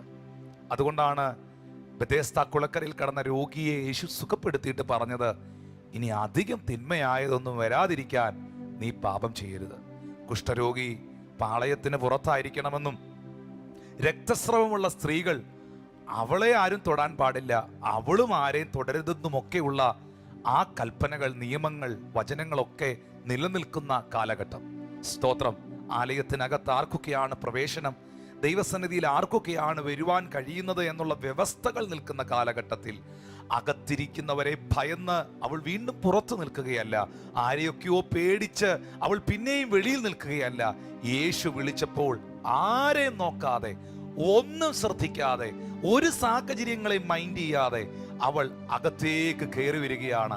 അവളുടെ അകത്ത് ഒരു ഉറപ്പുണ്ട്, അവൻ വിളിച്ചാൽ ആ വിളിക്കകത്ത് മറഞ്ഞിരിക്കുന്ന ഒരു അനുഗ്രഹമുണ്ട്. അവൻ തൊട്ടാൽ ആ സ്പർശനത്തിൽ മറഞ്ഞിരിക്കുന്ന സൗഖ്യങ്ങളുണ്ട്. ഈ ആലയത്തിനകത്ത്, ഈ പള്ളിക്കകത്തിരിക്കുന്ന ഒരു മനുഷ്യർക്കും തരുവാൻ കഴിയാത്തത് തരുവാൻ, നൽകുവാൻ കഴിയുന്നവനാണ് എന്നെ വിളിച്ചത് എന്ന ബോധ്യം അവൾക്കുണ്ട്. ഈ സന്ദേശം നിങ്ങൾ കേൾക്കുമ്പോൾ ഒത്തിരി മെസ്സേജുകൾ നിങ്ങൾ കേൾക്കുന്നവരാണ്. ദയവായിട്ട് ഈ മെസ്സേജിനെ അങ്ങനെ കാണരുത്. എൻ്റെ ഉള്ളത്തിൽ നിന്നുകൊണ്ട് ഞാൻ സ്നേഹത്തോടെ നിങ്ങളെ അറിയിക്കുകയാണ് പ്രിയപ്പെട്ടവരെ, യേശു കർത്താവിൻ്റെ വിളിയുടെ മുൻപിൽ, അവൻ വിളിച്ച ആ വാക്കിൻ്റെ മുൻപിൽ, ആ വാക്കിനെ വിശ്വസിച്ചാണ് അവൾ കയറി വന്നത്. ഒന്നുകൂടെ ഞാൻ ആ പദം ആവർത്തിക്കാം. യേശു വിളിച്ചപ്പോൾ ആ വിളിയെ വിശ്വസിച്ച്, ആ വാക്കിനെ വിശ്വസിച്ചാണ് അവൾ കയറി വന്നത്. ഇന്ന് ഈ മെസ്സേജ് കേൾക്കുമ്പോൾ കർത്താവിൻ്റെ വിളിയെ വിശ്വസിച്ച്, അവൻ്റെ വാക്കിനെ വിശ്വസിച്ച് ആ ഉറപ്പിൽ നിൽക്കുന്ന എത്ര പേരുണ്ട്? അവരെ നോക്കി യേശുവിൻ്റെ നാമത്തിൽ ഞാൻ പ്രഖ്യാപിക്കുന്നു, അവരൊരിക്കലും ലജ്ജിച്ചു പോകാൻ ദൈവം അനുവദിക്കത്തില്ല. അവങ്കിലേക്ക് നോക്കിയവർ പ്രകാശിതരായി, അവരുടെ മുഖമോ ഒരു നാളും ലജ്ജിച്ചു പോയില്ല. അകലെ നിന്നാൽ നീ കൂനയായി തുടരും, അരികിൽ വന്നാൽ നീ സാക്ഷിയായി തുടരും. അകന്ന് നിൽക്കണമോ അരികിൽ നിൽക്കണമോ എന്നുള്ള തീരുമാനം ദൈവം നിനക്ക് തരുന്നു. പക്ഷെ ഇന്ന് പകലിലും അവൻ നിന്നെ വിളിക്കുന്നു. സ്നേഹമോടെ കരങ്ങൾ നീട്ടി അവൻ നിങ്ങളെ വിളിക്കുന്നു. ഹല്ലേലൂയ. ആ കർത്താവിൻ്റെ അടുക്കൽ വരുവാൻ അവൾ ആ വിളിയെ വിശ്വസിച്ചു. ഇന്ന് ആ ഭാഗം ഞാനൊന്ന് തൊടുകയാണ്. അപ്പോസ്തലനായ പൗലോസ്ലീഹായുടെ ജീവിതത്തിൽ ഒരുപാട് പ്രതിസന്ധികൾ, ഒരുപാട് വെല്ലുവിളികൾ വന്ന സാഹചര്യങ്ങളിലെല്ലാം പൗലോസ് പറഞ്ഞൊരു വാക്കുണ്ട്, ഞാൻ ആരെ വിശ്വസിച്ചിരിക്കുന്നു എന്ന് ഞാൻ അറിയുന്നു. പലയിടത്തും പൗലോസ് സഭയോട് പറയുന്നുണ്ട്, നിങ്ങളെ വിളിക്കുന്നവൻ വിശ്വസ്തനാകുന്നു. ദൈവജനമേ, ഒരിക്കലും ഈ കർത്താവ് നിങ്ങളെ ചതിക്കത്തില്ല, ഒരിക്കലും അവൻ നിങ്ങളെ കൈവിടത്തില്ല. നിങ്ങൾക്കൊരു സത്യം അറിയുമോ? ഈ സഹോദരി യേശു വിളിച്ചപ്പം ആരെയും ശ്രദ്ധിക്കാതെ ആ വിളി വിശ്വസിച്ചുകൊണ്ട്, ആ വിളി അനുസരിച്ചുകൊണ്ട് ഈ പള്ളിക്കകത്ത് കയറി വന്നു. നമുക്കൊന്ന് ചിന്തിക്കാം. ഒരു പക്ഷേ അവൾക്ക് സൗഖ്യം കിട്ടിയില്ലെന്നിരിക്കട്ടെ, ഒരു പക്ഷേ അവളുടെ കൂന് നിവർന്നില്ലെന്നിരിക്കട്ടെ, യേശു കർത്താവ് അടുത്ത മിനിറ്റുകളിൽ ആ പള്ളിയിൽ നിന്ന് മടങ്ങിപ്പോകും, അടുത്ത സ്ഥലങ്ങളിലേക്ക് പോകും. പക്ഷേ ആ സമൂഹവും അവളും അവിടെ തുടരേണ്ടവരാണ്. ഈ കൂട്ടങ്ങളെയെല്ലാം പിന്നെയും അവൾക്ക് കാണേണ്ടതാണ്. ഞാൻ ചോദിക്കട്ടെ, എന്തിനാണ് നീ അകത്തേക്ക് കയറി വന്നത്? വന്നതുകൊണ്ട് നിനക്ക് എന്ത് കിട്ടി? കയറി വന്നതുകൊണ്ട് നിനക്ക് എന്ത് കിട്ടി? വിളിച്ചത് കൊണ്ട്, അവന്റെ വിളി കേട്ട് അനുസരിച്ച് ഇറങ്ങിത്തിരിച്ചത് കൊണ്ട് നിനക്ക് എന്ത് പ്രയോജനം ഉണ്ടായി എന്ന് അവർ ചോദിക്കില്ലേ? ഈ പള്ളിയിൽ ഇരിക്കുന്നവർ ചോദിക്കില്ലേ? ഞാൻ ഒന്നുകൂടെ പറയാം, മനസ്സിലാക്കാൻ വേണ്ടി ഒന്നുകൂടെ പറയാം. ആ കർത്താവിന്റെ വിളി അനുസരിച്ച് അവൾ കൂനയാണ്, 18 വർഷമായി അവൾ സ്വാതന്ത്ര്യമില്ലാതെ ജീവിക്കുന്നവളാണ്, തിരസ്കരണങ്ങൾ അനുഭവിക്കുന്നവളാണ്, ഒറ്റപ്പെട്ട് നിൽക്കുന്നവളാണ്. ആ സഹോദരി ആരാധന മധ്യേ ഇത്രയും പൊതുസമൂഹം ഇരിക്കുമ്പോൾ അവൾ അകത്തേക്ക് കയറി വന്നിട്ട്, വലിയ വിശ്വാസത്തിലേക്ക് കയറി വന്നിട്ട്, വിളി കേട്ട് വന്നിട്ട് സൗഖ്യമാകാതെ തുടർന്നാൽ, യേശു അവിടുന്ന് അടുത്ത മണിക്കൂർ അടുത്ത സ്ഥലത്ത് പോയാൽ അവൾ പിന്നെയും അവിടെ തുടരുമ്പോൾ ഈ ആൾക്കാരുടെ മുൻപിൽ അവളൊരു ചോദ്യചിഹ്നമാകത്തില്ലേ? ഒരു ചോദ്യചിഹ്നമാകത്തില്ലേ? ഇന്ന് യേശു ക്രിസ്തുവിന്റെ നാമത്തിൽ ഈ വചനഭാഗത്തിൽ ഞാൻ ഉറച്ചു വിശ്വസിച്ചുകൊണ്ട് നിങ്ങളോട് അറിയിക്കുന്നു, കർത്താവിൻ്റെ വിളിയെ വിശ്വസിച്ച് അവൻ്റെ വിളിക്ക് ചുവട് വെച്ചാൽ ഒരിക്കലും നിങ്ങളൊരു ചോദ്യചിഹ്നമാകത്തില്ല, നിങ്ങളൊരു ആശ്ചര്യചിഹ്നമാകും. മറ്റുള്ളവരുടെ മുൻപിൽ നിങ്ങളൊരു ചോദ്യചിഹ്നമാകാൻ എൻ്റെ ദൈവം അനുവദിക്കത്തില്ല. ഇത് പറയുമ്പോൾ എൻ്റെ ഉള്ളത്തിൽ അറിയുന്നത് ഏതൊക്കെയോ കുടുംബങ്ങളോട്, വ്യക്തികളോട് കർത്താവ് അറിയിക്കുന്നതായ ഒരു സന്ദേശമാണ്. ഒരു സ്ഥലത്തും ഒരു നിമിഷം പോലും എങ്ങും നീയും നിന്റെ തലമുറയും നിന്റെ കുടുംബവും ഒരു ചോദ്യചിഹ്നമാകാൻ ദൈവം അനുവദിക്കത്തില്ല. നീ ഒരു ചോദ്യചിഹ്നമാകുമെന്ന് ചിന്തിക്കുന്നവരുടെ മുൻപിൽ നിന്നെ ഒരു ആശ്ചര്യചിഹ്നമാക്കി തീർക്കുവാൻ ഈ അത്ഭുതത്തിന്റെ കർത്താവിന് കഴിയും. പക്ഷേ അവന്റെ വിളിയെ വിശ്വസിക്കുക, അവന്റെ വാക്കിനെ അനുസരിക്കുക. ആ ഒബീഡിയൻസ്, ആ ഫെയ്ത്ത് നിങ്ങളുടെ ജീവിതത്തിൽ അനുഗ്രഹങ്ങളെ വിളിച്ചു വരുത്തും. എൻ്റെ വാത്സല്യ സഹോദരങ്ങളെ, ഈ സന്ദേശം നിങ്ങൾ കേട്ടോണ്ടിരിക്കുമ്പോൾ എന്നെ വിളിച്ചവൻ സൗഖ്യദായകനാണ്, എന്നെ വിളിച്ചവൻ എന്നെ കരുതുന്നവനാണ്, എന്നെ വിളിച്ചവന്റെ വാക്ക് ഞാൻ അനുസരിച്ചിട്ടുണ്ടെങ്കിൽ ഒരിക്കലും എങ്ങും ഞാൻ ലജ്ജിച്ചു പോകാൻ അവൻ അനുവദിക്കാത്തവനാണ് എന്ന വിശ്വാസം അവളുടെ അകത്തുണ്ടായിരുന്നു. അവൾ യേശുവിൻ്റെ അടുക്കൽ വന്നു. ആ പ്രസൻസിനകത്ത് അവൾ എത്തി. ബൈബിൾ പറയുന്നു, യേശു അവളോട് പറയുകയാണ്, സ്ത്രീയെ, നിന്റെ രോഗബന്ധനം അഴിഞ്ഞിരിക്കുന്നു എന്ന് പറഞ്ഞു. എപ്പോഴും ഓർക്കുക, ഒരു ദൈവപ്രവൃത്തി വെളിപ്പെടുന്നതിന് മുൻപ് ഒരു വിശ്വാസ പ്രഖ്യാപനമുണ്ട്. എവിടെയൊക്കെ വാ കൊണ്ട് വിശ്വാസം പ്രഖ്യാപിച്ചിട്ടുണ്ടോ, എവിടെയൊക്കെ വാ തുറന്ന് ദൈവം ഇന്നത് ചെയ്യുമെന്ന് തൻ്റെ തിരുവെഴുത്തിലൂടെ വിളിച്ചു പറഞ്ഞിട്ടുണ്ടോ, ഉറപ്പായിട്ടും എൻ്റെ ദൈവം അത് ചെയ്തിരിക്കും. ഏലിയാവ് പറഞ്ഞു, ഞാൻ പറഞ്ഞിട്ടല്ലാതെ ഈ ആണ്ടുകളിൽ മഞ്ഞോ മഴയോ പെയ്യത്തില്ല. അപ്പോൾ ഞാൻ പറഞ്ഞാൽ എൻ്റെ വാക്കിൻ്റെ മുൻപിൽ എനിക്കായി പ്രവർത്തിക്കുന്ന ഒരു ദൈവമുണ്ട് എന്ന വിശ്വാസം.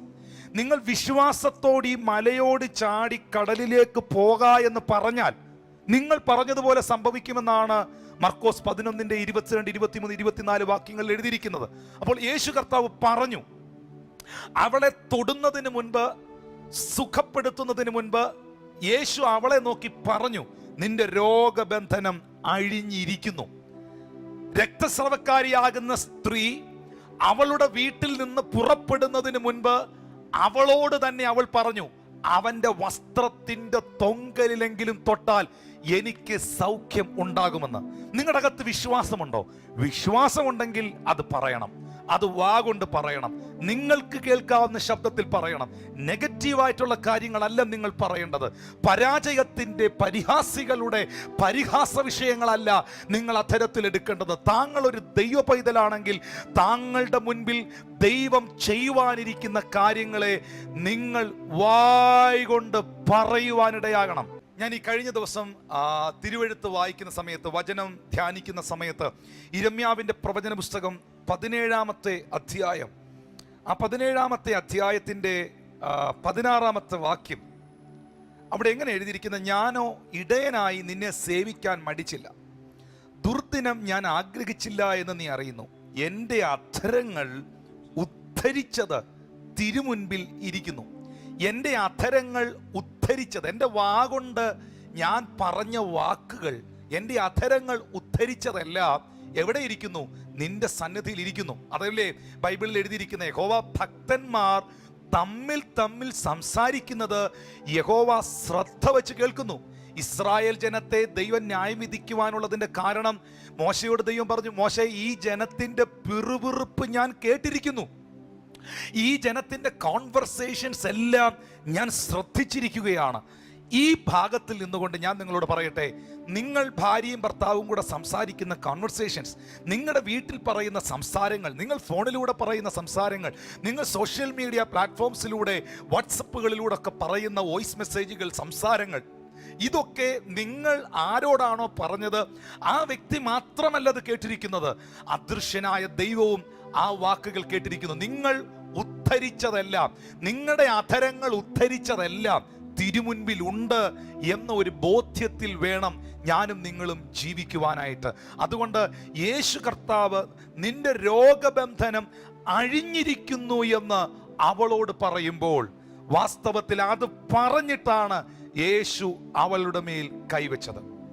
ഇനി ശ്രദ്ധിക്കുക, ഞാൻ ഈ ഭാഗം, ഇപ്പോൾ ഞാൻ ഈ പ്രസംഗിച്ചുകൊണ്ടിരിക്കുന്ന ഭാഗം നിങ്ങൾക്കൊന്ന് മനസ്സിലാകേണ്ടതിന്, നമുക്കെല്ലാവർക്കും വളരെ ഫേമസ് ആയിട്ടുള്ള ജീസസ് മൂവിയിലെ, അല്ലെങ്കിൽ ആ ജീസസ് എന്ന് പറയുന്ന ആ മൂവിയിലെ ഭാഗം വളരെ ഭംഗിയായി ചിത്രീകരിച്ചൊരു ഭാഗമുണ്ട്. ആ ഭാഗം നിങ്ങളെ ഇപ്പം ജസ്റ്റ് ഒന്ന് കാണിക്കുകയാണ്, എന്താണ് അവിടെ സംഭവിച്ചതെന്നുള്ളതിൻ്റെ ഒരു ചിത്രീകരണം. For your heart will always be where your riches are.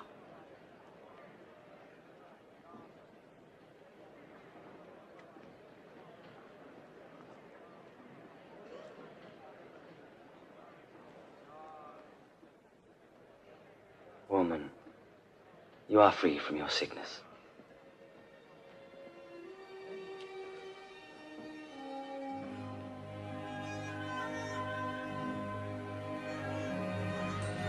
Look! Look, she's cured! It's a miracle! Look, she's cured! You can't see! Praise!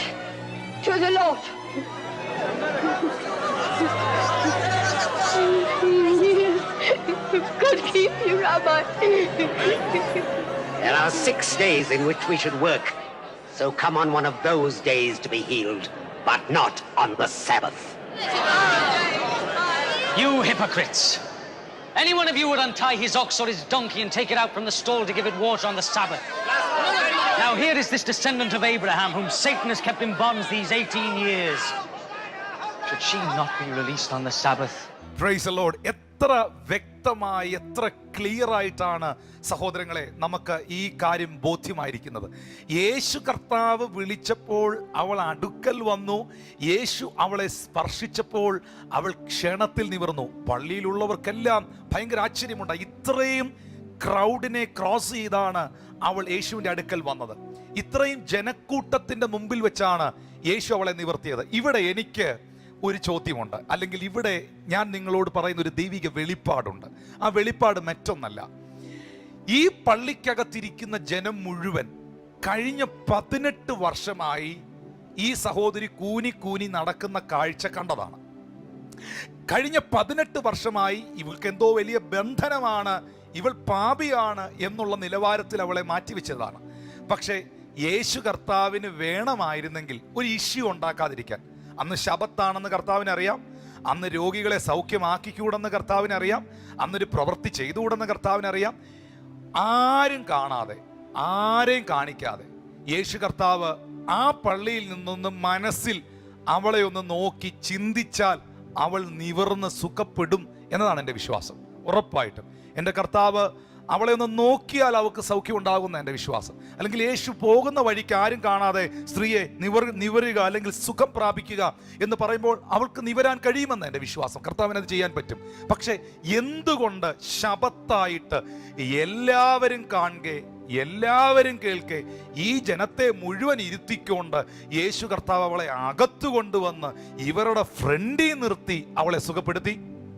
ഇതിനകത്ത് എനിക്ക് മനസ്സിലാക്കാൻ കഴിയുന്നൊരു സന്ദേശം, നീ ആരുടെ മുൻപിൽ കൂനി നടന്നോ, ഏത് സമൂഹത്തിന്റെ മുൻപിൽ നീ നിന്ദിക്കപ്പെട്ടോ, ഏത് സമൂഹത്തിന്റെ മുൻപിൽ നീ ഒരു പരാജയമാണെന്ന് വിധി എഴുതിയോ, ഏത് സമൂഹത്തിന്റെ മുൻപിൽ നീ തകർന്നുവെന്ന് ലോകം പറഞ്ഞോ, അതേ സമൂഹത്തിന്റെ മുൻപിൽ, അതേ ജനത്തിന്റെ മുൻപിൽ, അതേ ആൾക്കാരുടെ മുൻപിൽ നിന്നെ നിവർത്തി നിർത്തി മാനിക്കുന്ന, നിന്റെ തലയെ ഉയർത്തിപ്പിടിക്കുന്ന ഒരു സർവശക്തനാകുന്ന ദൈവം ജീവിക്കുന്നു. അതുകൊണ്ടാണ് സങ്കീർത്തന പുസ്തകം 3-ാം അധ്യായത്തിൽ എഴുതിയിരിക്കുന്നത്, യഹോവേ നീ എൻ്റെ മഹത്വവും എൻ്റെ പരിചയം എൻ്റെ തലയെ ഉയർത്തുന്നവനുമാകുന്നു. ഹല്ലേലൂയ.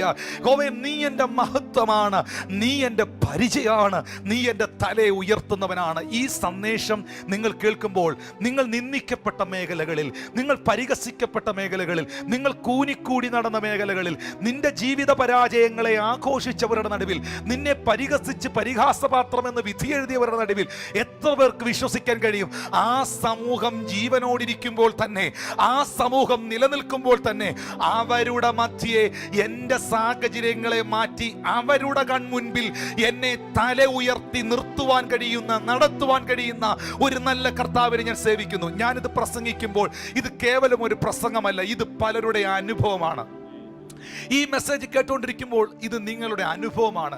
നിങ്ങളൊന്ന് ചിന്തിച്ചു നോക്കിയേ, കഴിഞ്ഞ കാലങ്ങളിൽ നിങ്ങൾ കടന്നുപോയ സാഹചര്യങ്ങൾ, നിങ്ങളെ വിവാഹം കഴിപ്പിച്ചു കൊണ്ടുവന്ന ഭവനത്തിൽ, നിങ്ങൾ ജനിച്ചു വളർന്ന വീട്ടിൽ, നിങ്ങളുടെ സമൂഹത്തിൽ, നിങ്ങൾ പോയിക്കൊണ്ടിരുന്ന മേഖലകളിൽ, എവിടെയെല്ലാം, ഏതെല്ലാം സാഹചര്യങ്ങളിൽ നിങ്ങൾ തകർന്നു, നിങ്ങൾ തരിപ്പണമായി, നിങ്ങൾ ഒറ്റപ്പെട്ടു, ഹല്ലേലൂയ, ഒരു നിന്ദാപാത്രമായി തകർന്ന മേഖലകളിൽ നിന്റെ തലമുറകളെ ദൈവം മാനിച്ചില്ലേ? നിന്റെ കുടുംബത്തെ ദൈവം മാനിച്ചില്ലേ? നിന്റെ ജീവിതത്തെ ദൈവം മാനിച്ചില്ലേ? അവരുടെയൊക്കെ നടുവിൽ കർത്താവ് നിന്നെ തല ഉയർത്തി നിർത്തിയില്ലേ? ജോഷുവയുടെ ദൈവം പറഞ്ഞില്ലേ, ജോഷുവ ഈ ജനം കാണെ ഞാൻ നിന്നെ ഉന്നതനാക്കും. അങ്ങനെയാ ജോഷുവയുടെ ദൈവം പറഞ്ഞേ, ജോഷുവ ഈ ജനം കാണെ, ഹല്ലേലൂയ, നിന്നെ ഞാൻ ഉന്നതമാക്കും.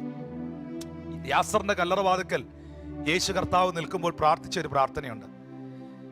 4 ദിവസമായി നാറ്റം വെച്ച് ലാസറിന്റെ കല്ലറവാതിക്കൽ യേശു കർത്താവ് നിൽക്കുമ്പോൾ യേശു ഇങ്ങനെ പ്രാർത്ഥിച്ചു, പിതാവേ നീ എൻ്റെ അപേക്ഷ കേൾക്കുന്നതിനാൽ ഞാൻ നിന്നെ വാഴ്ത്തുന്നു. നീ എപ്പോഴും എൻ്റെ അപേക്ഷ കേൾക്കുന്നെന്ന് ഞാൻ അറിയുന്നു. എൻ്റെ പ്രാർത്ഥന നീ കേൾക്കുന്നവനാണെന്ന് എനിക്കറിയാം. പക്ഷേ എൻ്റെ ഈ ചുറ്റും നിൽക്കുന്ന ആൾക്കാർ വിശ്വസിക്കേണ്ടതിന്, അവർ കാണേണ്ടതിന് അവിടുത്തെ മഹത്വം വെളിപ്പെടുത്തണം. അങ്ങനെയാണെങ്കിൽ ചില ദൈവപ്രവർത്തികൾ ചിലർ കാണെ ദൈവം ഒരുക്കി വെച്ചിട്ടുണ്ട്. അത് വിശ്വസിക്കുന്നവർക്കായി ഞാൻ ദൈവത്തെ സ്തുതിക്കുന്നു പ്രിയപ്പെട്ടവരെ. അതിനായിട്ട് നമുക്ക് കർത്താവിനൊന്ന് നന്ദി പറയാം. ഇവിടെ എല്ലാം എനിക്ക് എടുത്തു പറയാനുള്ളത് ആ ഒബീഡിയൻസിനെ കുറിച്ചാണ്, ആ ഫെയ്ത്തിനെ കുറിച്ചാണ്. വിശ്വാസത്താൽ വയ്ക്കുന്ന ചുവടുകൾ, വിശ്വാസത്താൽ വയ്ക്കുന്ന അനുസരണങ്ങൾ, വിശ്വാസത്താൽ കാണിക്കുന്ന അനുസരണം, വിശ്വാസത്താൽ വയ്ക്കുന്ന ചുവടുവെപ്പുകൾ, ഇതൊക്കെ ഭയങ്കര ഇമ്പോർട്ടൻ്റ് ആണ്. എന്തൊക്കെ പരാജയപ്പെട്ടാലും നിങ്ങളുടെ വിശ്വാസം ഒരിക്കലും എങ്ങും പരാജയപ്പെടത്തില്ല. ഇത്രയും ജനം കാണുക, യേശു കർത്താവ് അവളെ തൊട്ടു. ഇനി ആ ഭാഗം ഞാനൊന്ന് വളരെ സവിസ്തരമായി ശ്രദ്ധിക്കേണ്ട ഒരു കാര്യമാണ്. രോഗബന്ധനം അഴിഞ്ഞെന്ന് പറഞ്ഞ് അവളുടെ മേൽ കൈവച്ചു. ബൈബിളിൽ രേഖപ്പെടുത്തിയിരിക്കുകയാണ്, ക്ഷണത്തിൽ അവൾ നിവർന്നു. അങ്ങനെയാണ് 13-ാം വാക്യത്തിൽ എഴുതിയിരിക്കുന്നത്. മണിക്കൂറുകൾ കഴിഞ്ഞല്ല, ദിവസങ്ങൾ കഴിഞ്ഞല്ല, നിങ്ങൾ അല്പം മുമ്പ് കണ്ട വീഡിയോയിൽ കണ്ടതുപോലെ ക്ഷണത്തിൽ അവൾ നിവർന്നു, ദൈവത്തെ മഹത്വപ്പെടുത്തി. ഹല്ലേലൂയ. ഞാനൊരു കാര്യം നിങ്ങളോട് പറയുന്ന സഹോദരങ്ങളെ, ഈ സഹോദരി കൂനി നടന്ന സമയത്ത് അവൾക്ക് ഈ താഴ്ചകൾ മാത്രമേ കാണാനുള്ളൂ, ഉയർച്ചകളൊന്നും അവൾക്ക് കാണാനില്ല. അവൾക്ക് ഉയർച്ചയിലേക്ക് നോക്കി ഒന്നും ചെയ്യാനില്ല. അവൾക്ക് നിവർന്ന് നടക്കാൻ പറ്റില്ല. അവൾ കൂനിയായ സ്ത്രീയാണ്.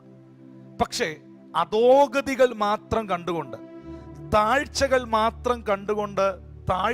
മാത്രം കണ്ടുകൊണ്ട് പൊയ്ക്കൊണ്ടിരുന്ന ആ സഹോദരി ഒറ്റ സെക്കൻഡ് കൊണ്ട് നിവർന്നു, നേരെയായി.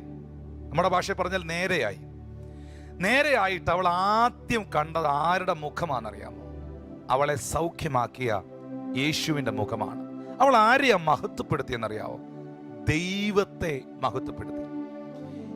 ദൈവത്തിൻ്റെ വിളി കേട്ട് ആ വിളിയിൽ വിശ്വസിച്ച് അനുസരണത്തോടെ അവൻ്റെ സന്നിധാനത്തിങ്കൽ വിശ്വാസത്തോടെ വന്നു നിൽക്കുന്ന ദൈവ പൈതലെ, വാത്സല്യ കുടുംബമേ, ദൈവത്തിൻ്റെ അഭിഷിക്തനെ, ദൈവത്തിൻ്റെ ദാസനെ, ദൈവത്തിൻ്റെ ദാസിയെ, കർത്താവ് നിങ്ങളുടെ ജീവിതത്തിൽ ഒരു മാറ്റം അയച്ചു കഴിയുമ്പോൾ, ദൈവം നിങ്ങളുടെ ജീവിതത്തിൽ ഒരു വ്യത്യാസം വരുത്തി കഴിയുമ്പോൾ, കർത്താവ് നിങ്ങൾ പ്രതീക്ഷിക്കാത്തൊരു കാര്യം നിങ്ങളുടെ ജീവിതത്തിൽ നൽകി കഴിയുമ്പോൾ, ഒരിക്കലും നിങ്ങൾ സമൂഹത്തെയോ നാട്ടുകാരെയോ ചുറ്റുപാടുകളെയോ നോക്കുന്നവരാകരുത്. ആരാണോ നിന്റെ അവസ്ഥയെ മാറ്റിയത്, ആരാണോ നിങ്ങളെ സുഖപ്പെടുത്തിയത്, ആരാണോ നിങ്ങൾക്ക് സമാധാനം നൽകിയത്, ആരാണോ നിങ്ങളെ നിവർത്തി നിർത്തിയത്, ആരാണോ നിന്റെ പാപങ്ങളെ വിമോചിപ്പിച്ചത്, നിങ്ങൾ അവൻ്റെ മുഖത്തേക്ക് നോക്കണം.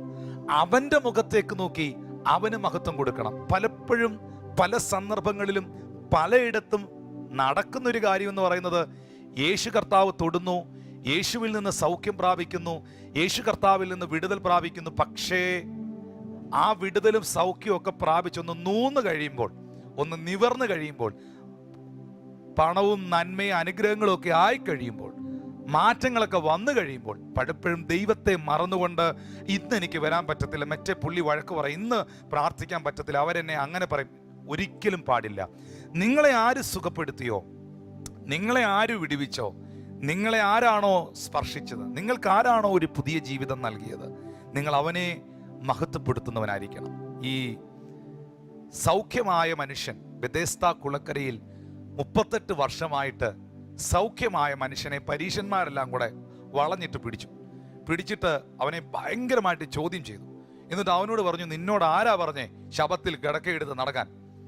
അവൻ, ആ കുളക്കരയിൽ കിടന്ന മനുഷ്യൻ അവരുടെ മുഖത്ത് നോക്കി പറഞ്ഞു, എന്നെ സൗഖ്യമാക്കിയവൻ എന്നോട് പറഞ്ഞു എഴുന്നേറ്റ് കിടക്കയെടുത്ത് നടക്കാൻ. എന്നെ സൗഖ്യമാക്കിയവൻ എന്നോട് പറഞ്ഞു. അപ്പോൾ ഞാൻ അനുസരിക്കേണ്ടത് നിങ്ങളെയല്ല, ഞാൻ അനുസരിക്കേണ്ടത് എന്നെ വിടുവിച്ച, എനിക്ക് സമാധാനം നൽകിയ, എനിക്ക് സൗഖ്യം നൽകിയ എൻ്റെ കർത്താവിനെയാണ്. 14-ാമത്തെ വാക്യത്തിലേക്ക് വരുമ്പോൾ അവിടെ രേഖപ്പെടുത്തിയിരിക്കുകയാണ്. വാക്യം 14, യേശു ശബത്തിൽ സൗഖ്യമാക്കിയത് കൊണ്ട് പള്ളിപ്രമാണി നീരസപ്പെട്ടു. പുരുഷാരത്തോട് വേല ചെയ്യാൻ 6 ദിവസമുണ്ടല്ലോ, അതിനകം വന്ന് സൗഖ്യം വരുത്തിക്കൊള്ളുവിൻ, ശബത്തിൽ അരുത് എന്ന് പറഞ്ഞു. ഇവിടെ 15-ാമത്തെ വാക്യം വളരെ ശ്രദ്ധേയമാണ്. യേശു അതിന് മറുപടിയായിട്ട് പറഞ്ഞത്, വാക്യം 15, കർത്താവ് അവനോട് വായിക്കാൻ ഭാഗം ദൈവദാസനെ, കപടഭക്തിക്കാരെ, നിങ്ങളിൽ ഓരോരുത്തൻ ശബത്തിൽ തൻ്റെ കാളയോ കഴുതയോ തൊട്ടിയിൽ നിന്ന് അഴിച്ചു കൊണ്ടുപോയി വെള്ളം കുടിപ്പിക്കുന്നില്ലയോ? എന്നാൽ സാത്താൻ 18 സംവത്സരമായി ബന്ധിച്ചിരുന്ന അബ്രഹാമിൻ്റെ മകളായ ഇവളെ ശബത്ത് നാളിൽ ഈ ബന്ധനം അഴിച്ചുവിടേണ്ടതല്ലയോ എന്ന് ഉത്തരം പറഞ്ഞു. യേശു കർത്താവ് പറയുകയാണ്, സാത്താൻ 18 സംവത്സരമായി ബന്ധിച്ചിരുന്ന അബ്രഹാമിന്റെ മകളായ ഇവളെ ശബത്ത് നാളിൽ ഈ ബന്ധനം അഴിച്ചു വിടേണ്ടതല്ലയോ എന്ന് ഉത്തരം പറഞ്ഞു. അപ്പോൾ അവളുടെ രോഗം യേശു സൗഖ്യമാക്കാനുള്ളതിൻ്റെ റീസൺ അവിടെ എഴുതിയിട്ടുണ്ട്. അവൾ ദൈവത്തിൻ്റെ വിളി കേട്ടു, ആ വിളിക്ക് ചുവട് വെച്ചു, അവൾ വിശ്വസിച്ചു, മറ്റുള്ള എല്ലാവരെക്കാളും അധികം യേശുവിനെ അനുസരിച്ചു. അവൾ യേശുവിൻ്റെ വിളി കേട്ട് ദേവാലയത്തിലോട്ട് വന്നാൽ, കർത്താവിൻ്റെ വിളി കേട്ട് ഇറങ്ങിത്തിരിച്ചാൽ ഞാൻ പഴയ അവസ്ഥയിൽ തുടരത്തില്ലെന്ന് ഉറപ്പ് അവൾക്കുണ്ടായിരുന്നു. ഇതെല്ലാം ശരിയാണെങ്കിലും യേശു കർത്താവ് അവളെ സൗഖ്യമാക്കിയതിൻ്റെ റീസൺ അവിടെ വ്യക്തമാക്കുന്നു. എന്താണ് റീസൺ? ആ റീസൺ ഇതാണ്, ഇവളും അബ്രഹാമിൻ്റെ മകളാണ്. അബ്രഹാമിൻ്റെ മകളായ ഇവൾ ബന്ധനത്തിൽ ഇരിക്കേണ്ടവൾ അല്ല. അബ്രഹാമിൻ്റെ സന്തതി സ്വാതന്ത്ര്യം അനുഭവിക്കേണ്ടവരാണ്. അബ്രഹാമിൻ്റെ സന്തതി വിടുതലിൽ നിൽക്കേണ്ടവരാണ്. അബ്രഹാമിൻ്റെ സന്തതി രക്ഷയുടെ സന്തോഷം അനുഭവിക്കേണ്ടവരാണ്. സക്കായിയുടെ ഭവനത്തിൽ യേശു കർത്താവ് പോകാനുള്ളതിൻ്റെ കാരണവും, ഇവൻ എന്തിനീ പാപിയെ കൈക്കൊണ്ട് ഈ ചുങ്കക്കാരൻ്റെ കൂടെ വീട്ടിൽ പോകുന്നു എന്ന് അവർ ചോദിച്ചപ്പോഴും യേശു ഇതുപോലൊരു ഉത്തരമാണ് അവിടെയും പറഞ്ഞത്. ഇവൻ അബ്രഹാമിൻ്റെ മകനാകയാൽ ഈ ഭവനത്തിന് രക്ഷ വന്നിരിക്കുന്നു. അവൻ്റെ ഭവനത്തിലേക്ക് ഞാൻ പോകാനുള്ളതിൻ്റെ കാരണം, അവന് രക്ഷ ലഭിക്കുവാനുള്ളതിൻ്റെ കാരണം, അവൻ അബ്രഹാമിൻ്റെ മകനാണ് എന്നുള്ളതാണ്. ഇവൾ 18 വർഷമായി സാത്താൻ ബന്ധിച്ചിരുന്ന ഈ സഹോദരിക്ക് ഞാൻ അവളുടെ ബന്ധനം അഴിക്കുവാനുള്ളതിൻ്റെ കാരണം, ഈ ശബത്തിൽ ഞാൻ പ്രവർത്തിച്ചതിൻ്റെ കാരണം, അവൾ അബ്രഹാമിൻ്റെ മകളാണ്. ഇതൊരു റെവലേഷനാണ്. ഇതൊരു ആഴമേറിയ ഒരു ചിന്തയാണ്. അബ്രഹാമിൻ്റെ സന്തതികൾ, അബ്രഹാമിൻ്റെ ജനം, അല്ലെങ്കിൽ അബ്രഹാമിൻ്റെ മക്കൾ ബന്ധനത്തിലും തകർച്ചയിലും തുടരാനുള്ളവരല്ല. അവർ വാഗ്ദത്വങ്ങൾ സ്വായത്തമാക്കി അനുഭവിച്ചുകൊണ്ട് ജീവിക്കുവാനുള്ളവരാണ്. ഞാൻ ചില വേദഭാഗങ്ങൾ കർത്താവിന്റെ ദാസൻ വായിക്കുമ്പോൾ നിങ്ങൾക്കത് കുറച്ചും കൂടെ വ്യക്തമാകും. ആരാണ് അബ്രഹാമിൻ്റെ സന്തതികൾ? എന്താണ് അതിൻ്റെ പ്രത്യേകത? ഗലാത്യർക്കെഴുതിയ ലേഖനം 3-ാമത്തെ അധ്യായം അതിൻ്റെ 29-ാമത്തെ വാക്യം ദയവായിട്ടൊന്ന് ശ്രദ്ധിക്കാം. ഗലാത്യർക്കെഴുതിയ ലേഖനം 3-ാം അധ്യായം അതിൻ്റെ 29-ാമത്തെ വാക്യം, ക്രിസ്തുവിൻ ഉള്ളവർ എങ്കിലോ നിങ്ങൾ അബ്രഹാമിന്റെ സന്തതിയും വാഗ്ദത്ത പ്രകാരം അവകാശികളുമാകുന്നു. അപ്പോൾ ആരാണ് പുതിയ നിയമസഭയിലേക്ക് വരുമ്പോൾ, പുതിയ നിയമസഭയിൽ ആരാണ് അബ്രഹാമിന്റെ സന്തതി? ക്രിസ്തുവിനുള്ളവർ, യേശു ക്രിസ്തുവിൽ വിശ്വസിക്കുന്നവർ. ഒന്നും കൂടെ ഞാൻ ആ കാര്യം നിങ്ങളോട് എടുത്തു പറയുന്നു, നിങ്ങളുടെ ജീവിതത്തിൽ ഒരു വിടുതൽ ഉണ്ടാകേണ്ടതിന്. അബ്രഹാമിന്റെ മകൾ സാത്താനി ബന്ധനത്തിൽ ഇരിക്കാൻ പാടില്ല. അബ്രഹാമിന്റെ സന്തതി പാപിയായി തുടരാൻ പാടില്ല. ഈ കാരണം കൊണ്ടാണ് സക്കായിയെയും ഈ കൂനിയായ സ്ത്രീയും ഒക്കെ യേശു വിടുവിച്ചത് എന്നുള്ളത് ഇവിടെ വ്യക്തമാണ്. എന്നാൽ അബ്രഹാമിന്റെ സന്തതി എന്ന് പറയുന്നത് നമ്മളെ സംബന്ധിച്ച് ആരാണ്? അബ്രഹാമിന്റെ സന്തതി ഇസ്രായേൽ ജനമാണ്, യഹൂദന്മാരാണെന്നുള്ളത് ചരിത്രപരമായി വ്യക്തമാണ്. പക്ഷെ അതിനകത്തൊരു വ്യത്യാസം വന്നിട്ടുണ്ട്. കാട്ടൊലിവായ നമ്മെ നാട്ടൊലിവിനോടുകൂടെ ചേർത്തൊട്ടിച്ചു, നല്ല ഒലിവിനോടുകൂടെ ചേർത്തൊട്ടിച്ചു. ആ നല്ല ഒലിവ് ആരാണ്? നമ്മുടെ കർത്താവായ യേശു ക്രിസ്തുവാണ്. ക്രിസ്തുവിനുള്ളവരെങ്കിലോ നിങ്ങൾ അബ്രഹാമിന്റെ സന്തതിയാണ്. യോഹന്നാന്റെ സുവിശേഷം 1-ാം അധ്യായം 12-ാം വാക്യം, അവനെ കൈക്കൊണ്ട്, യേശുവിനെ കൈക്കൊണ്ട് അവന്റെ നാമത്തിൽ വിശ്വസിക്കുന്ന ഏവർക്കും അവൻ ദൈവമക്കളാകുവാൻ അധികാരം നൽകിയിരിക്കുന്നു. അപ്പോൾ ആരാണ് ദൈവത്തിന്റെ മക്കൾ? യേശു ക്രിസ്തുവിൽ വിശ്വസിച്ചവർ, യേശുവിനെ കൈക്കൊണ്ടവർ, യേശു ക്രിസ്തുവിനായി ജീവിതം സമർപ്പിച്ചവർ. ആരാണ് അബ്രഹാമിന്റെ സന്തതികൾ? ക്രിസ്തുവിനുള്ളവർ. നിങ്ങൾ ക്രിസ്തുവിലുള്ളവരാണോ? നിങ്ങൾ യേശു ക്രിസ്തുവിൽ ജീവിക്കുന്നവരാണോ? യേശു ക്രിസ്തുവിൽ വിശ്വസിക്കുന്നവരാണോ? യേശുവിനായി ജീവിതം സമർപ്പിച്ചവരാണോ? നിങ്ങളുടെ പാപങ്ങൾ ക്രിസ്തുവിനാൽ വിമോചിക്കപ്പെട്ടിട്ടുണ്ടോ? ക്രിസ്തുവിനോടുകൂടെ ചേരുവാൻ അവന്റെ കൽപ്പനയായ അവന്റെ വിശ്വാസ സ്നാനം സ്വീകരിച്ചിട്ടുണ്ടോ? വാഗ്ദത്ത വിഷയമായ പരിശുദ്ധാത്മാവിൽ നിങ്ങൾ നിറയപ്പെട്ടിട്ടുണ്ടോ? ഉറപ്പായും നിങ്ങൾ ക്രിസ്തുവിനുള്ളവരെങ്കിലോ അബ്രഹാമിന്റെ സന്തതിയും വാഗ്ദത്ത പ്രകാരം അവകാശിയുമാകുന്നു. ഹല്ലേലൂയ. ബൈബിളിൽ ഗലാത്യർക്കെഴുതിയ ലേഖനത്തിൽ തന്നെ പൗലോസ് പറയുന്നുണ്ട്, അവകാശി സർവത്തിനും യജമാനനാണ്. പക്ഷെ അവൻ യജമാനനാണെങ്കിലും അവൻ ശിശുവായിരിക്കുന്നിടത്തോളം ദാസനേക്കാൾ വിശേഷതയുള്ളവനല്ല. അവൻ പിന്നെയും ദാസ്യത്വത്തിലാണ്. നാം മനസ്സിലാക്കേണ്ട ഒരു കാര്യം, എന്ന് നമ്മൾ യേശുക്രിസ്തുവിൽ വിശ്വസിച്ചോ, എന്ന് നമ്മൾ കർത്താവിലേക്ക് വന്നോ, നാം ആ ദാസ്യത്വത്തിന്റെ ആത്മാവിൽ നിന്ന് അപ്പാ പിതാവേ എന്ന് വിളിക്കുന്ന പുത്രത്വത്തിന്റെ ആത്മാവിനെ പ്രാപിച്ചു. നാം ദാസന്മാരും ദാസിമാരുമല്ല, പുത്രന്മാരും പുത്രിമാരും ദൈവിക അവകാശികളുമായി തീർന്നു. അവകാശി സർവത്തിനും യജമാനനാണ്. നോക്കിയേ, അബ്രഹാമിന്റെ മക്കൾ ആരാണ് എന്നുള്ളത് വളരെ ക്ലിയർ ആയിട്ട് ഗലാത്യർക്കെഴുതിയ ലേഖനം 3-ാം അധ്യായത്തിന്റെ ഇപ്പൊ വായിച്ച 3-ാം അധ്യായത്തിന്റെ 6-7 വാക്യങ്ങളിൽ എഴുതിയിട്ടുണ്ട്. അതിന്റെ 6-7 വാക്യങ്ങൾ ഒന്ന് ശ്രദ്ധിക്കാമോ? അബ്രഹാം ദൈവത്തിൽ വിശ്വസിച്ചു, അതവന് നീതിയായി കണക്കിട്ടു എന്നുണ്ടല്ലോ. അതുകൊണ്ട് വിശ്വാസികൾ അത്രേ അബ്രഹാമിന്റെ മക്കളെന്ന് അറിയുവീൻ. അതുകൊണ്ട് വിശ്വാസികൾ അത്രേ അബ്രഹാമിന്റെ മക്കൾ എന്നറിയുവിൻ. ഞാൻ നിങ്ങളോട് ചോദിക്കട്ടെ, നിങ്ങളൊരു വിശ്വാസിയാണോ? നിങ്ങൾ യേശു ക്രിസ്തുവിൽ വിശ്വസിക്കുന്ന വ്യക്തിയാണോ? ഇതിൽ കൂടുതൽ എന്ത് എക്സ്പ്ലനേഷൻ ഇതിനകത്ത് വേണം? ഇനി ഇതിനകത്ത് എന്ത് തിയോളജിയാണ് നമുക്ക് അറിയാനുള്ളത്? ഇനി ഇതിനകത്ത് എന്താ നമുക്ക് വളരെ ആഴമേറിയ ഒരു പഠനത്തിന്റെ ആവശ്യം? പഠിക്കുന്നത് വളരെ നല്ലതാണ്, പക്ഷേ എത്ര വ്യക്തമായിട്ടാണ് എഴുതിയിരിക്കുന്നത്. വിശ്വാസികൾ അത്രേ അബ്രഹാമിന്റെ മക്കൾ എന്നറിവിൻ. യഹൂദന്മാരെന്ന് പറയുന്ന ഒരു കാറ്റഗറി മാത്രമല്ല. ആരൊക്കെ യേശു ക്രിസ്തുവിൽ വിശ്വസിച്ചോ, ആരൊക്കെ അവന്റെ ക്രൂശുമരണത്തിൽ വിശ്വസിച്ചോ, പാപങ്ങളെ ഏറ്റുപറഞ്ഞ് യേശു ക്രിസ്തു ക്രൂശിൽ മരിച്ച ആ മരണത്തിലൂടെ വെളിപ്പെട്ട ലഭ്യമായ സാധ്യതകളെ വിശ്വസിച്ച് ജീവിതത്തിൽ ഏറ്റെടുത്തോ, അവരെല്ലാവരും അബ്രഹാമിന്റെ മക്കളാണ് എന്നുള്ളതാണ് തിരുവെഴുത്തിൽ എഴുതിയിരിക്കുന്നത്. അവർ ശാപത്തിന്റെ കീഴിലല്ല, അവർ പാപത്തിന്മയുടെ കീഴിലല്ല. പാപം അവരിലുണ്ടെങ്കിൽ ആ പാപത്തെ വിമോചിപ്പിക്കുവാൻ കഴിവുള്ള വിമോചകനായ ക്രിസ്തു അവർക്ക് വേണ്ടിയുണ്ട്. മരത്തിന്റെ മേൽ തൂങ്ങുന്നവനെല്ലാം ശപിക്കപ്പെട്ടവനെന്ന് എഴുതിയിരിക്കുന്ന പോലെ ക്രിസ്തു നമുക്ക് വേണ്ടി ശാപമായി. ന്യായപ്രമാണത്തിന്റെ കീഴിൽ കിടന്ന് നമ്മെ അവൻ വിലയ്ക്ക് വാങ്ങി. ആ 14-ാമത്തെ വാക്യം ഒന്ന് വായിക്കാം. 3-ന്റെ 14 അബ്രഹാമിന്റെ അനുഗ്രഹം ക്രിസ്തു യേശുവിൽ ജാതികൾക്ക് വരേണ്ടതിന് നാം ആത്മാവെന്ന വാഗ്ദത്ത വിഷയം വിശ്വാസത്താൽ പ്രാപിപ്പാൻ തന്നെ. അബ്രഹാമിന്റെ അനുഗ്രഹം, ആ ബ്ലെസ്സിങ് എന്താണ്? അതൊരു ഗ്രേറ്റ് ബ്ലെസ്സിങ് ആണ്. അതൊരു വലിയ അനുഗ്രഹം തന്നെയാണ്. ആ അനുഗ്രഹം എങ്ങനെയാണ് നമ്മുടെ മേൽ വരുന്നത്? ക്രിസ്തുയേശുവിലൂടെ, യേശു ക്രിസ്തുവിലൂടെ ജാതികളുടെ മേൽ വരേണ്ടതിന് നാം ആത്മാവെന്ന വാഗ്ദത്ത വിഷയം വിശ്വാസത്താൽ പ്രാപിപ്പാൻ തന്നെ.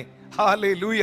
പരിശുദ്ധാത്മാവിൽ നിറയപ്പെട്ട ദൈവപൈതലേ, യേശു ക്രിസ്തുവിൽ വിശ്വസിക്കുന്ന ദൈവപൈതലേ, ആ അനുഗ്രഹം താങ്കളൊരു ജാതിയായിരിക്കാം, ആ ജാതികളുടെ മേൽ വരുന്നു ഈ അബ്രഹാമിന്റെ അനുഗ്രഹം യേശു ക്രിസ്തുവിലുള്ള വിശ്വാസത്താൽ. ഇനി ഗലാത്യർ 4-ന്റെ 6-7 വാക്യങ്ങൾ വായിക്കുമ്പോൾ, ഗലാത്യർ 4-ന്റെ 6-7 വാക്യങ്ങൾ വായിക്കുമ്പോൾ, നിങ്ങൾ മക്കളാകൊണ്ട് അബ്ബാ പിതാവേ എന്ന് വിളിക്കുന്ന സ്വപുത്രന്റെ ആത്മാവിനെ ദൈവം നമ്മുടെ ഹൃദയങ്ങളിൽ അയച്ചു. അങ്ങനെ നീ ഇനി ദാസനല്ല, പുത്രനത്രേ. പുത്രനെങ്കിലോ ദൈവഹിതത്താൽ അവകാശിയുമാകുന്നു. നിങ്ങൾ പുത്രനാണെങ്കിൽ, നിങ്ങൾ ആ പുത്രിയാണെങ്കിൽ ദൈവഹിതത്താൽ അവകാശിയാകുന്നു. ആ അവകാശമാണ് ഈ കൂനയായ സ്ത്രീക്ക് ലഭിച്ച സൗഖ്യം. ആ അവകാശമാണ് സക്കായിക്ക് ലഭിച്ച രക്ഷ. ആ അവകാശമാണ്, ആ ഇൻഹെറിറ്റൻസ് ആണ് ഇന്ന് ഈ സന്ദേശം കേട്ടോണ്ടിരിക്കുന്ന നിങ്ങൾ മനസ്സിലാക്കേണ്ടത്. ഈ വചനം നിങ്ങൾ കേട്ടോണ്ടിരിക്കുമ്പോൾ അവകാശികളാണ് നമ്മൾ, അടിമകളല്ല ക്രിസ്തുവിൽ എന്ന സത്യം തിരിച്ചറിയുക. അടിമത്വത്തിൽ നിന്നും, യോഹന്നാൻ 8:36, പുത്രൻ നിങ്ങൾക്ക് സ്വാതന്ത്ര്യം വരുത്തിയാൽ നിങ്ങൾ സാക്ഷാൽ സ്വതന്ത്രരാകും. പാപത്തിന്റെ അടിമത്വത്തിൽ നിന്ന് യേശു ക്രിസ്തു സ്വാതന്ത്ര്യം നൽകി. രോഗങ്ങളുടെ, ശാപങ്ങളുടെ, തിന്മകളുടെ അടിമത്വത്തിൽ നിന്ന് യേശു ക്രിസ്തു നമുക്ക് സ്വാതന്ത്ര്യം നൽകി. ആ കർത്താവായ യേശു ക്രിസ്തുവിന്റെ സ്പർശനവും, ആ കർത്താവായ യേശു ക്രിസ്തുവിന്റെ വിളിയും, ആ കർത്താവായ യേശു ക്രിസ്തു നൽകിയിരിക്കുന്ന വചനങ്ങളും വാഗ്ദത്തങ്ങളും വിശ്വസിക്കുവാൻ കഴിഞ്ഞാൽ നിങ്ങളും അബ്രഹാമ്യ അനുഗ്രഹങ്ങൾക്ക് അവകാശികളായിത്തീരുന്നു. അത് നിങ്ങൾക്കും സ്വീകരിക്കാൻ കഴിയും, നിങ്ങൾക്കത് വിശ്വസിക്കാൻ കഴിയണമെന്നുള്ളതാണ് വളരെ സത്യമായിട്ടുള്ള കാര്യം. യേശു പറയുന്നു, കഴിഞ്ഞ 18 സംവത്സരമായി രോഗാത്മാവ് ബാധിച്ചിട്ട് നീ വരുവാൻ കഴിയാത്ത ഈ സ്ത്രീയെ ഞാൻ സുഖപ്പെടുത്തിയതിന്റെ കാരണം ഇവളും അബ്രഹാമിന്റെ മകളായതുകൊണ്ട്. സാത്താന്യ ബന്ധനത്തെ കർത്താവ് അവളിൽ നിന്നും തുടച്ചു മാറ്റി. ആ ബന്ധനം അവളുടെ മേൽ നിന്ന് കർത്താവ് അഴിച്ചുവിട്ടു. ഈ സന്ദേശം ഇന്ന് കേട്ടുകൊണ്ടിരിക്കുമ്പോൾ യേശു കർത്താവിൻ്റെ സ്പർശനം നിങ്ങളുടെ ബന്ധനങ്ങളെ തകർത്തു കളയും. യേശു കർത്താവിൻ്റെ സ്പർശനം നിങ്ങൾ ആയിരിക്കുന്ന അവസ്ഥകൾക്ക് വ്യത്യാസം വരുത്തും. യേശു കർത്താവിൻ്റെ സ്പർശനം നിങ്ങളുടെ ജീവിതത്തെ രൂപാന്തരപ്പെടുത്തും. യേശു കർത്താവിൻ്റെ സ്പർശനം നിങ്ങളുടെ ജീവിതത്തിൽ അത്ഭുതങ്ങളെ സൃഷ്ടിക്കും. യേശു കർത്താവിൻ്റെ സ്പർശനം നിങ്ങളുടെ മദ്യപാനത്തിൽ നിന്ന് നിങ്ങളെ വിടുവിക്കും. പ്രാർത്ഥിക്കാമോ? യേശുവേ, അങ്ങനെ ഒന്ന് തൊടണമേ. അവിടുത്തെ കരം ഈ ഞായറാഴ്ചയിൽ, ഈ പകലിൽ എൻ്റെ മേലൊന്ന് വെക്കണമേ, എൻ്റെ തലമുറയുടെ മേലൊന്ന് വെക്കണമേ. യേശു അവളെ കണ്ടു, അവളുടെ കൂന് നിവർന്നില്ല. യേശു അവളെ തൻ്റെ അടുക്കൽ വിളിച്ചു, അവളുടെ കൂന് നിവർന്നില്ല. യേശു അവളോട് സംസാരിച്ചു, അവളുടെ കൂന് നിവർന്നില്ല. എന്നാൽ യേശു അവളെ തൊട്ടു, യേശു അവളെ സ്പർശിച്ചു. ക്ഷണത്തിൽ അവൾ നിവർന്നു, ദൈവത്തെ മഹത്വപ്പെടുത്തി. പ്രതിസന്ധികളും പ്രശ്നങ്ങളും ഒക്കെ നിൽക്കുന്ന ഈ സാഹചര്യത്തിൽ നമ്മുടെ മൈൻഡ് ഒന്ന് റിഫ്രഷ്ഡ് ആകുവാൻ, നമുക്ക് ആത്മാവിൽ ഒന്ന് ബലപ്പെടുവാൻ കഴിയണം. ഈ സന്ദർഭത്തിൽ കർത്താവിൻ്റെ ഒരു സ്പർശനം നമ്മുടെ ദേശങ്ങൾക്ക് ആവശ്യമാണ്, രാജ്യങ്ങൾക്ക് ആവശ്യമാണ്, വ്യക്തികൾക്ക് ആവശ്യമാണ്. ദൈവമേ, ഞങ്ങളുടെ ദേശത്തെ അവിടുന്ന് തൊടണമേ, എൻ്റെ കുടുംബത്തെ അവിടുന്ന് തൊടണമേ, എല്ലാ വ്യക്തിത്വങ്ങളുടെ മേലും നിന്റെ സ്പർശനം ഉണ്ടാകണമേ. ഒന്ന് വാ തുറന്നൊന്ന് പ്രാർത്ഥിച്ച്, വിശേഷാൽ നിന്റെ വിളി കേട്ട് നിന്റെ ശബ്ദത്തിൻ്റെ മുൻപിൽ ഒരു സാഹചര്യങ്ങളെയും നോക്കാതെ നിനക്ക് വേണ്ടി നിന്റെ അരികിൽ വന്ന എൻ്റെ വ്യക്തിപരമായ ജീവിതത്തിൽ നിന്റെ സ്പർശനത്തെ അവിടുന്ന് നൽകണമേ. Thank you Jesus. ഇന്ന് ഈ സന്ദേശത്തിലൂടെ അവിടുന്ന് എന്നെ കേൾപ്പിച്ച എല്ലാ ദൂതുകൾക്കായും സ്തോത്രം. ഞാൻ യേശു ക്രിസ്തുവിലുള്ള വിശ്വാസത്താൽ അബ്രഹാമിൻ്റെ മകന്, അബ്രഹാമിൻ്റെ മകളാന്ന് വാ തുറന്ന് പറഞ്ഞ്, I am the seed of Abraham, I am the seed of Abraham. വാ തുറന്ന് നിങ്ങൾക്കത് പറയാൻ കഴിയുമോ? അബ്രഹാമിൻ്റെ സന്തതിയെ തൊടുവാൻ, അബ്രഹാമിൻ്റെ സന്തതിയെ ബന്ധനത്തിൽ തുടരുവാൻ പിശാചേ നിനക്ക് സാധ്യമല്ല. അവർ വിടുതലുകൾക്ക് അവകാശികളാണ്, അവർ അനുഗ്രഹങ്ങൾക്ക് അവകാശികളാണ്, അവർ സമാധാനത്തിന് അവകാശികളാണ്, അവർ ദൈവിക നന്മകൾക്ക് അവകാശികളാണ്. ആദരങ്ങൾ തുറന്ന് ചില മിനിറ്റുകൾ എല്ലാവരും ഒന്ന് പ്രാർത്ഥിച്ച്, ശബ്ദമുയർത്തി ഒന്ന് പ്രാർത്ഥിക്കാൻ തുടങ്ങി. എൻ്റെ ജീവിതത്തെ പൂർണ്ണമായും ഞാൻ യേശു കർത്താവിന് നൽകുന്നു. ഞാൻ ഈ മെസ്സേജ് പറഞ്ഞുകൊണ്ടിരിക്കുന്ന സമയത്ത് എൻ്റെ ജീവിതത്തെ ഞാൻ കർത്താവിനായി സമർപ്പിക്കുന്നു. എൻ്റെ ഹൃദയം ഞാൻ യേശുവിന് തരുന്നു. അവൻ്റെ വിളിയെ അനുസരിക്കുവാനും അവൻ്റെ ശബ്ദത്തിൻ്റെ മുൻപിൽ വിശ്വാസത്തോടെ ചുവടുകൾ വയ്ക്കുവാനും അവൻ്റെ അരികിൽ ചെന്ന് നിൽക്കുവാനും എന്നെ തന്നെ സമർപ്പിക്കുന്നു എന്ന് പ്രാർത്ഥിക്കുന്നവർ എന്നെ കേൾക്കുന്നുണ്ടോ? ഉണ്ടെങ്കിൽ നിങ്ങളുടെ അവസ്ഥകളെ യേശു മാറ്റിയിരിക്കും. The one touch of Jesus will change you completely, will change your life, will change your future. Hallelujah. Will change everything. നിങ്ങളുടെ ലൈഫിൽ ഒരു സമൂലമായ, ഒരു പൂർണ്ണമായ മാറ്റം ആ സ്പർശനത്തിന് വരുത്താൻ കഴിയും. നിങ്ങൾ പാപിയാണോ? നിങ്ങളെ ഒരു വിശുദ്ധനാക്കി മാറ്റുവാൻ കർത്താവിന് കഴിയും. അവൻ്റെ സ്പർശനം നിങ്ങളെ വിശുദ്ധീകരിക്കും. അവൻ്റെ സ്പർശനം നിങ്ങൾക്ക് സൗഖ്യം തരും. ഇന്ന് രോഗികൾ എന്നെ കാണുന്നുണ്ടെങ്കിൽ, നിങ്ങൾ ആ രോഗം അനുഭവിക്കുന്ന ഭാഗത്ത് നിങ്ങളുടെ കരങ്ങളൊന്ന് വെച്ച് പ്രാർത്ഥിക്കാമോ? നിങ്ങൾ പ്രാർത്ഥിക്കുമ്പം ഇങ്ങനെ പറയണം, കർത്താവേ, ഞാൻ ഈ അനുഭവിക്കുന്ന നട്ടലിൻ്റെ വേദന, ഷോൾഡറിൻ്റെ പെയിൻ, ഹെഡ് ഏക്ക്, അല്ലെങ്കിൽ ശ്വാസം മുട്ടൽ, ഈ അസ്വസ്ഥത, ഈ രോഗം, ഈ ക്യാൻസർ, ഈ ബന്ധനം, കർത്താവേ, നിന്റെ സ്പർശനത്താൽ എന്നെ സുഖപ്പെടുത്തണമേ എന്ന് അധരങ്ങൾ തുറന്നൊന്ന് പ്രാർത്ഥിക്കാൻ തുടങ്ങി. നിങ്ങളുടെ മക്കൾ അരികിൽ നിൽപ്പുണ്ടെങ്കിൽ ആ കുഞ്ഞുങ്ങളെ ഒന്ന് അരികിൽ പിടിച്ച് നിർത്തിയിട്ട് അവരുടെ മേളിലൊന്ന് കൈവച്ചിട്ട്, നിങ്ങൾക്ക് ആ സ്വാതന്ത്ര്യമുണ്ടെങ്കിൽ ഒന്ന് ചേർത്ത് പിടിച്ചിട്ട്, കർത്താവേ, എൻ്റെ കുഞ്ഞുങ്ങളെ നീ അവിടുന്ന് സ്പർശിക്കണമേ എന്നൊന്ന് പ്രാർത്ഥിച്ചേ. ആ കൈകൾ അവരുടെ മേലിൽ നിന്ന് വെച്ചൊന്ന് പ്രാർത്ഥിക്കാൻ തുടങ്ങി. നിങ്ങളുടെ കരങ്ങളെ ചില മിനിറ്റുകൾക്കകത്ത് ഒന്ന് ഉയർത്തിപ്പിടിച്ച് നിങ്ങളുടെ ദേശത്തിന് വേണ്ടി വിശ്വാസത്തോടെ നിങ്ങളുടെ ഭവനത്തിൽ ഇരുന്ന് ഒന്ന് കൈകളെ ഉയർത്തി ഒന്ന് പ്രാർത്ഥിച്ച് പറഞ്ഞ്, കർത്താവേ, എൻ്റെ ദേശത്തെ അവിടുന്ന് സ്പർശിക്കണമേ, എൻ്റെ രാജ്യത്തെ അവിടുന്ന് സ്പർശിക്കണമേ. അവിടുത്തെ സ്പർശനത്താൽ വെളിപ്പെടുന്ന സൗഖ്യം, സമാധാനം, മാറ്റം, വിടുതലുകൾ എല്ലാം ഇന്ന് പകൽ ഞാൻ അനുഭവിക്കട്ടെ കർത്താവേ. എന്നെ പൂർണ്ണമായി അതിനായി സമർപ്പിക്കുന്നു കർത്താവേ. ഇന്ന് ഈ സർവീസ് കാണുന്ന എൽ ഷദായ് മിനിസ്ട്രിയിലെ എല്ലാ കുടുംബങ്ങളെയും ദൈവകരത്തിൽ ഏൽപ്പിക്കുന്നു. ജീസസ് ഈസ് അലൈവിന്റെ യൂട്യൂബ് ചാനലിലൂടെ, എൽ ഷദായ് മിനിസ്ട്രിയുടെ ഫേസ്ബുക്കിന്റെ ഈ പ്ലാറ്റ്ഫോംസിലൂടെ എല്ലാം വാച്ച് ചെയ്തുകൊണ്ടിരിക്കുന്ന ഈ ജനത്തെ, ഇവരുടെ കുടുംബങ്ങളെ, ദൈവദാസന്മാരെ അവിടുന്ന് തൊടണമേ എന്ന് പ്രാർത്ഥിക്കുന്നു.